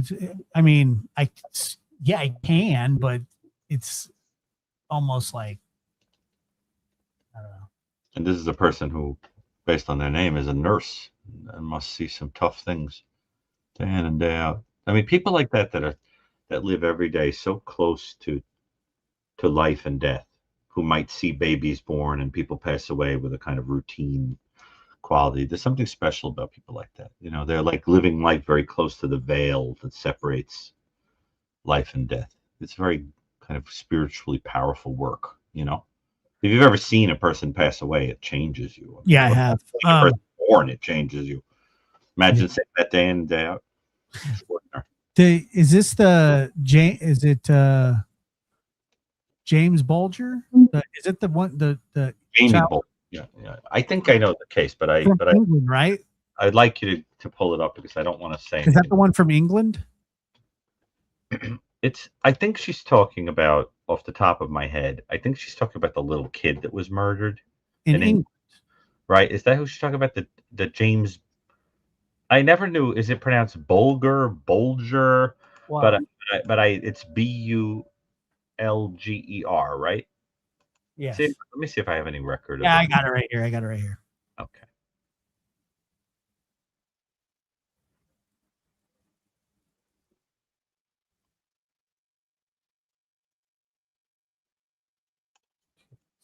The one thing I remember about that case is that there was an abduction and torture. Also, go sub up to Dr. Gary's music page if you have not. And he does fantastic. He composes some fantastic stuff on there. Buy him a coffee. All right, so let's see here. It says, oh, I remember this case. This is the 2 children abducted and killed this boy, right? Yeah. Yeah. Okay, I remember it now. Yeah. Okay, I can comment on it, but like by the train. It was like the train tracks or something. it Like was very sort of Leopold and Loebish quality to it. But okay, so read it through and we'll comment on it. Yeah, I remember this. Okay, so on Michael February, had a whole book about it, if I remember, on his shelf. Yeah, I think I remember the picture of the 2 kids. Yeah, go ahead. On February 12th, 1993, in Merseyside, England, 2 10-year-old boys, I don't know if I said that or not, Robert Thompson and John Venables, abducted, tortured, and murdered a 2-year-old boy, James Patrick Bulger. Thompson and Venables led Bulger away from the New Strand Shopping Center in Bootle, where Bulger was visiting shops with his mother. His mutilated body was found on the railway lines 2.5 miles away in Walton, Liverpool, 2 days later. Thompson and Venables were found guilty of murder on the 24th of November, making them the youngest convicted murderers in modern British history. They were sentenced to indefinite detention in Her Majesty, at Her Majesty's pleasure, and remain in custody until parole board decision in June 2001 recommended their release on a life license at age 18. I remember how this was very controversial because I believe these boys were able to go back into society with with new identities. Like, and one of them wound up having a child problem, child pornography, I right? believe so. Yes. Let me see. Does it say so? Yeah, because I'm so tiny I can't read it. But does it tell you that? Because I remember that. Okay, so we know about the abduction, Venables. If anybody ever had a worse last name, because Venable means like worthy of, being venerated, right? So venerable would be the worst possible name, but this is venable, which I think is short for venerable. Okay. But let me read this part: the appeals and release. Yeah. So in 1999, lawyers for Thompson and Venables appealed to the European Court of Human Rights that the boys' trial had not been impartial since they were too young to follow proceedings and understand an adult court. The court dismissed their claim that was inhumane and degrading treatment, but upheld their claim that they were denied a fair trial by the nature of the court proceedings. The court also held that Home Secretary's intervention had led to a highly charged atmosphere, which resulted in an unfair judgment. On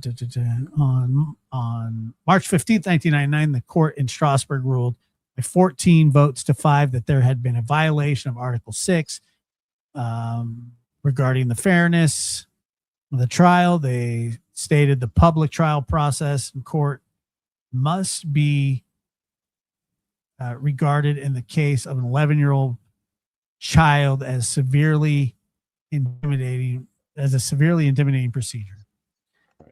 But Josh, you have to understand, these 2 kids, the reason this case is so interesting is that these kids at 10 years old not only experimented with torture, but they even tried to stage it that he was hit by a train. And what they did to him was things like putting paint in his eye, putting batteries in his mouth. There was some question of whether they had inserted something into the rectum, things like that. There was a kind of sexualized flavor potentially in that sense. I mean, they were stomping him, spitting on him, dropping rocks on him, rubble. It was bad. Yeah, And no. so it's one of these things where it's like it raises this question of, like, first of all, the groupthink of two boys was one of them, more of the ringleader over the other. Was one scared? Were they just thinking it was fun? What twisted kind of thing? And you're talking about 10-year-olds killing a 2-year-old, and then having the under pressure, like your thought is, let's make it look like an accident. And then if I remember correctly, like they just like went on with life and Yeah. like and then some kids that were like looking for some footballs or something found the body, and the next thing you know is like one of the most electrifying cases in UK history. And then of course the fact that one of them goes on to have a kitty problem is interesting, because there is something sexual about the possibility that there was insertion into the rectum and all that, so that it raises the question, is it possible that there were glimmers of that even at 10 years old? Also, right here it says that it happened in 2017. Yeah, am I remembering that correctly? You are. On November 23rd, 2017, reported that Venables had again been recalled to prison for possession of more child sexual abuse imagery. Yeah. Ministry of Justice declined to comment on the reports. Good thing they let him out. That's very cool. Yeah. Horrifying. There's an expert that I know who's in the UK that if you ever wanted to do a deep dive on that case, she'd be the perfect person to talk to. She's wonderful. A doctor that I know there. I'm sure she knows the case inside out. In fact, I think she might be local to where this was. But pretty local. But I think this idea of kids who kill is a very interesting subject, particularly because sometimes these things happen in the prepubescent period, and they help us understand, because we always have to sort of learn from these things. They help us understand like roots to sexual violence and how they may not have anything to do with sex. Actually there's something about the possibility of a child inserting batteries into or if that even happened, because it was unclear, into another child, raises the question of their own abuse. Because sure, yeah, I'm sure they had. I don't know, but I got to tell you that whenever I hear those sort of things, and there's a lot of abused children in the world, that nobody had to tell me at 11 not to do stuff like that. Of course. So, no, but that's a whole other story, No, I agree. Yeah, and the public they freaked out, man.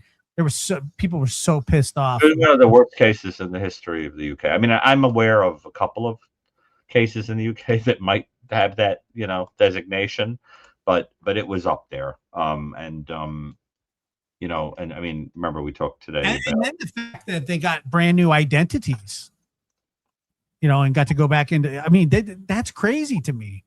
That's crazy to me. It's crazy to a lot of people, but. It's just what I would love to have that lady on. We could talk about that much more. I love her. She's amazing. Your audience would love her. She is brilliant and a character. I would love to do that. And maybe I'll invite her on. But she's a UK based expert on serial killing and other kinds of offenses. And maybe I will ask her if she's available. But I think she'd know quite a lot about this case. It's just an uncomfortable topic.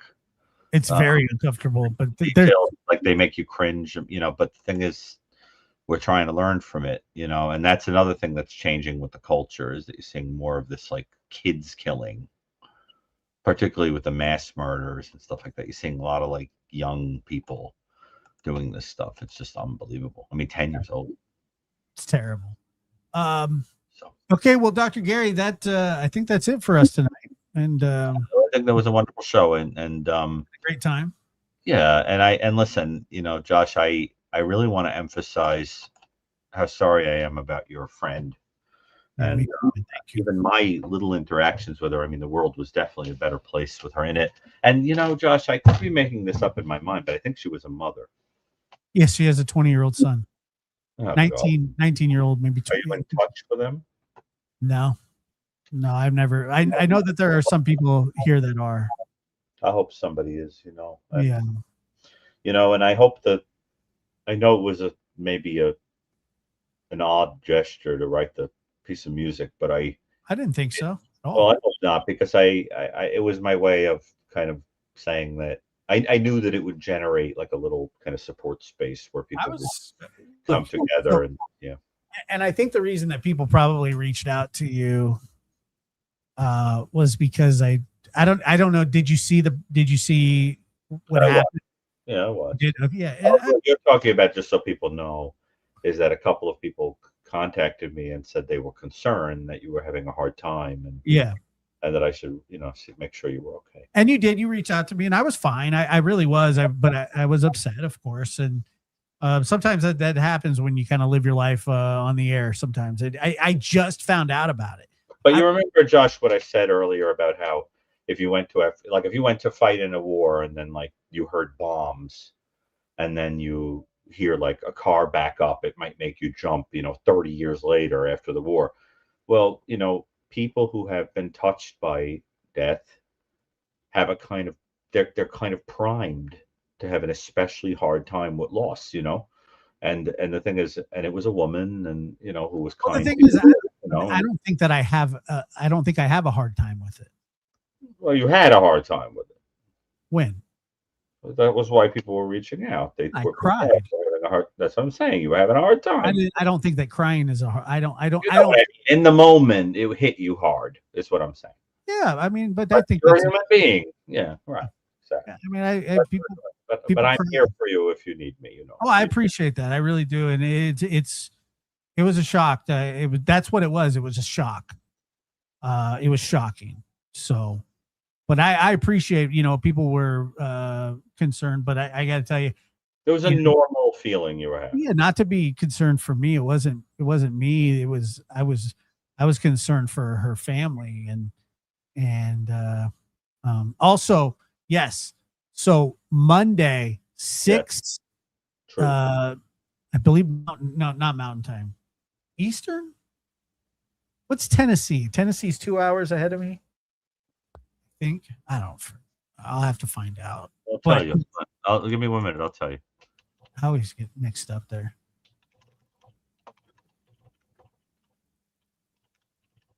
I don't want to give people the wrong. So it would be 6 Central Time, 7 Eastern. An hour before me. Yeah. So 2 hours.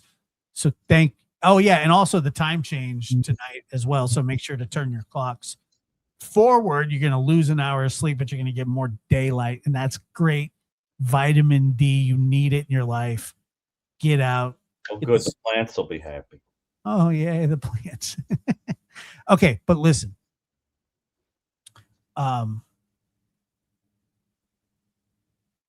Please say a prayer for Mr. and Mrs. E. They're friends of mine as well. And I've gotten to know them. I'm getting to know them even. You were just on the show. I was just on the show where we did like a 3-hour show together. Before that, we talked on the phone for a couple hours, just, about, kind of pre-prep for the show and stuff. And I was honored to be asked to be on there, and I'd like to get them on here as well. Look, they're going through some things right now, and so, but we'll get there when we get there. But say a prayer for them Monday collectively. If you're not the praying kind, then just put out beautiful thoughts, because it can't hurt. Okay. So yeah, and the E family is another. They're a true crime podcast that been around a couple of years now. It's the husband, Mr. E, Mrs. E, and then Aunt E. So there's 3 of them, but their son has what they're saying is a terminal brain tumor. So They gave him 1 to 2 months to live, but they told me when I spoke with them earlier, they said, we're not giving up. We're not giving up. And nor should they. Nor should they. It's a terrible thing. But anyway, so please say a prayer for them. It's amazing, Josh, how sometimes I sit around and feel sorry for myself, and then I hear these stories, and I just think, my God. Happens to me. It happens to me too. Remember the old proverb, the Indian proverb that says, I lamented I had no shoes until I met a man who had no feet. That's a beautiful thing. Mm. It's a beautiful way to look at life, because I see these the St. Jude's commercials when they're interviewing these real people with these real children, and you're just going. Well, I have a soft spot for St. Jude's. I do too. About them, yeah. You know how they got started? No, I don't actually. The actor Danny Thomas went into a church and made a deal with God. And he said if he achieved success I did know that. as an actor, that in exchange he would create a children's hospital. Yeah. And the people and he started a hospital. And the people that work at those places are just angels. Oh yeah. It's just listen, I used to work next door to the cancer hospital for children. And I remember one time I went in there, I had to go in there for something, pass through there. And I saw a kid getting pushed on a gurney into the elevator. And there was a guard there that was being sort of trained to just start the job. And he was being very peppy and, hey, little guy, how you doing? Whatever. And I noticed that the one who had been there a long time she looked frozen, like an erectus of, So I said to her, it looks like you have a hard time with this, because of course I have to ask that. And she said, do you know how many of these kids go in and don't come out? And it killed me. I never forgot that. So I have a soft spot. Ever since then, I have this soft spot for St. Jude's, because the thing with St. Jude's is, and I love them with all my heart. The thing is, you don't pay 1 penny. Yeah, I know. Their logic is like, you're going through this, and the last thing you need to worry about is money, right? Yeah, they're fantastic. Oh, just amazing. And a lot of the people who are touched by them, and I know someone who's had a niece that wound up being cured. She went into remission there. Yeah. And, the thing is, like, it's all like donation supported, and so you just think of like the whole country, the whole world, like this immune system that's like coming together to fight, this hideous thing. And I have a thing where I loathe cancer because I've lost the people I love most to it. And it's interesting, Josh. It's called cancer because it's conceptualized as being like a big crab, like the zodiac cancer that you fight. If you look, for example, at the postage stamps of a lot of countries, when they do like a annual appeal against cancer or like a fight against cancer, they'll show you a depiction of a crab fighting a person, and it's an apt metaphor because that is what it is like. It's tenacious. It gets its claws on you. It hurts. It's terrible. And it's like, if it were a thing that was personified, it's like the thing I would most like to beat senseless. Cancer has been so cruel to people, including my father. And you ever lose anybody to that disgusting disease? I like to kick it. Yes, I have. I had a cousin who had a very close one. He actually went into remission. He ended up with leukemia at like 22, and it was a horrible thing. But we've had like really close friends of the family. It's just a terrible thing. It's a terrible thing. Well, and one of the things that and I know we're going to end, so I'm going to say this very quickly.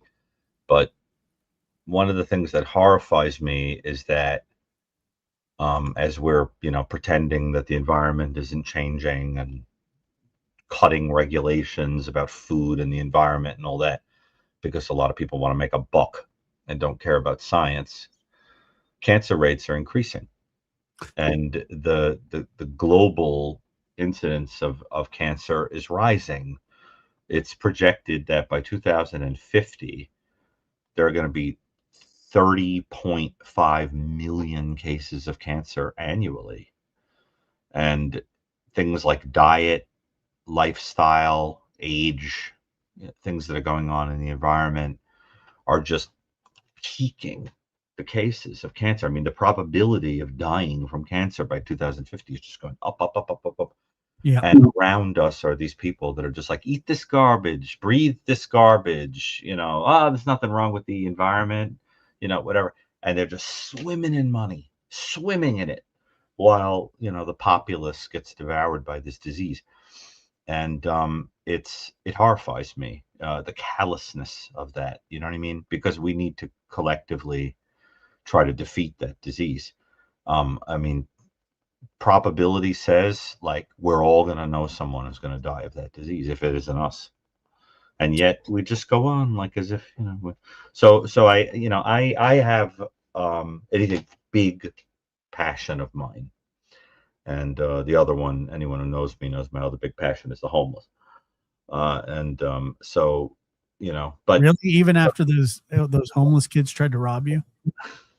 well, most homeless people are harmless, but I'm the kind of person, like, the homeless people in the neighborhood all know me. Like, I'm on like a first name, because I make it a rule to ask homeless people their name because I want them to feel dignified. So I always say to them, "What's your name?" And then they'll say, make this up, Matthew. And then like 2 weeks later, I'll see them and say, "Hey, Matthew," and it means a lot to them, because you're talking about people that are eating garbage. And homeless people, just so you know, because I hope people will reach into their hearts and pockets and help the poor in some little way. But they are extraordinary. The things they do, the resourcefulness they have. I knew, I was talking to a homeless woman who said to me that there's a rich woman who gives her every year. She gives her entire wardrobe because it goes out of fashion. So the homeless woman is walking around wearing last year's couture, right? And she said to me that she goes down to Coney Island, takes the train down to Coney Island. As soon as she can make enough money to get on the subway, or she jumps the turnstile, I'm sure, she goes down to Coney Island and into the water, as freezing cold as it is right now, because that's the only way to bathe. So she swims in the ocean, cleans herself, So there's this sort of beautiful attempt at dignity where you want to be clean, despite living on the street, And I just think we tend to forget that these are human beings. Yeah, well, we go down on Christmas. We serve dinner at the mission. You do? Yeah. We've done it the last 2 years in a row. Me and my children, and that's beautiful. I love to hear. I think it's I think it's great. I actually enjoy it. I have a good time doing it. It's not because I'm some great person. I actually get a joy out of it. I mean, I really do like it because people are genuinely happy there. They're happy to be around people and having a good meal, and it's a nice thing to be involved with. And it was really to teach my kids about the blessings that we have. And so remember that what you did to the least of my people, you did it to me. When they asked Mother Teresa, who we talked about earlier, how she could pick tens of thousands of people up covered in sores and everything else off the streets, she said that when she would look at a poor person, a homeless person, she would try to view them as an extension of the Eucharistic Christ. In other words, if I could look at a piece of bread and think that could be Christ, then why not this person? Right? Masked. And, you have to think of it that way, because I'm telling you, from a spiritual perspective, we can pass people up on the street, but we are going to be responsible for them one day. We'll be asked to account for why our decision making was the way it was when we passed somebody up on the street. But there was I'll tell you one more story since we're on the subject. Is that okay? Of course. Fulton Sheen, the great Fulton Sheen, who's going to be a saint, finally. I mention him in the New Evil in my acknowledgments as a great influence on me. He was walking with his niece once, and there was a homeless man, and he gave the homeless guy money, and the niece said, "How do you know he isn't going to use that for drugs or alcohol or something?" And he said, "It's not a chance that I could take that he isn't going to use it for drugs or alcohol." In other words, what he meant was, from a spiritual perspective, what if the guy really is in need and you pass him up? It's not a chance you could take. Sure. See, but we rationalize, And but I just want to. I don't know what's making me think of this right now. I guess it's just that homelessness and cancer are huge causes of mine, and just thinking a little bit about this family that's dealing with this poor boy. Yes. And about these things that trouble me and keep me awake at night. You ever sit up at night and think about this stuff happening to the world and like you can't sleep? Sure do. What issue gets to you? Well, there's a lot, but it's mostly the marginalized, the defenseless, the elderly. That's another one that gets to me. And that's why I've been just consumed with the Nancy Guthrie case, because it's just unfathomable to me. And I also have an 82-year-old grandmother, and I could not imagine having to go through this. It would be driving me nuts, to be honest. And to be honest with you, Josh, I've been asking myself the question, why are we all so fixated on the Guthrie case? Because there are a lot of cases, in the world right now. And I think it's because on some unconscious level, it's a metaphor. Because Nancy Guthrie is a member of a kinder, sweeter, healthier generation. Yes. And there's something symbolic about her just being erased by some selfish modern twit that is exactly what's going on in the world. And I think on some level we all know that. She's like a symbol of a more innocent time that's being robbed from underneath us. And the whole world has just gotten so sick. It's so dark. It's so the people in charge, have taught us all that evil is good and good is evil. And it's creating a very disturbing time for all of us. But again, remember what I said, Josh, about growing pains, birth pangs. And we have to go through this stuff to be better.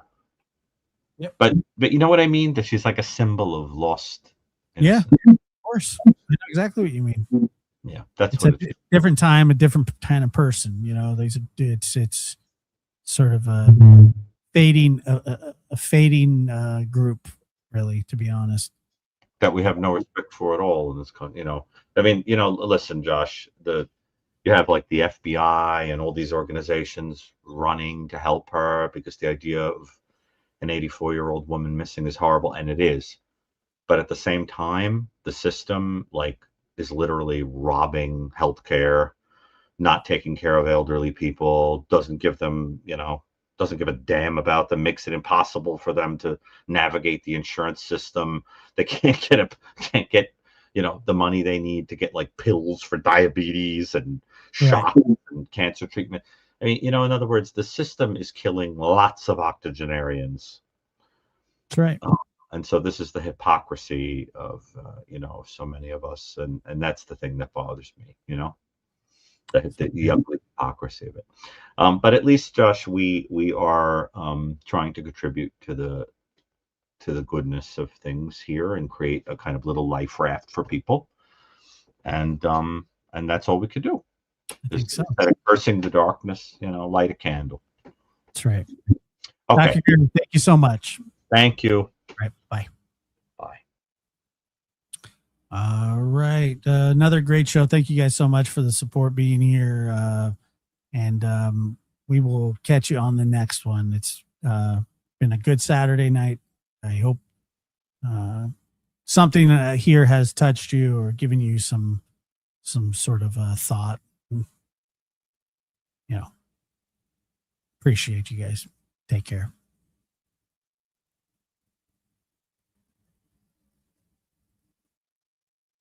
Thank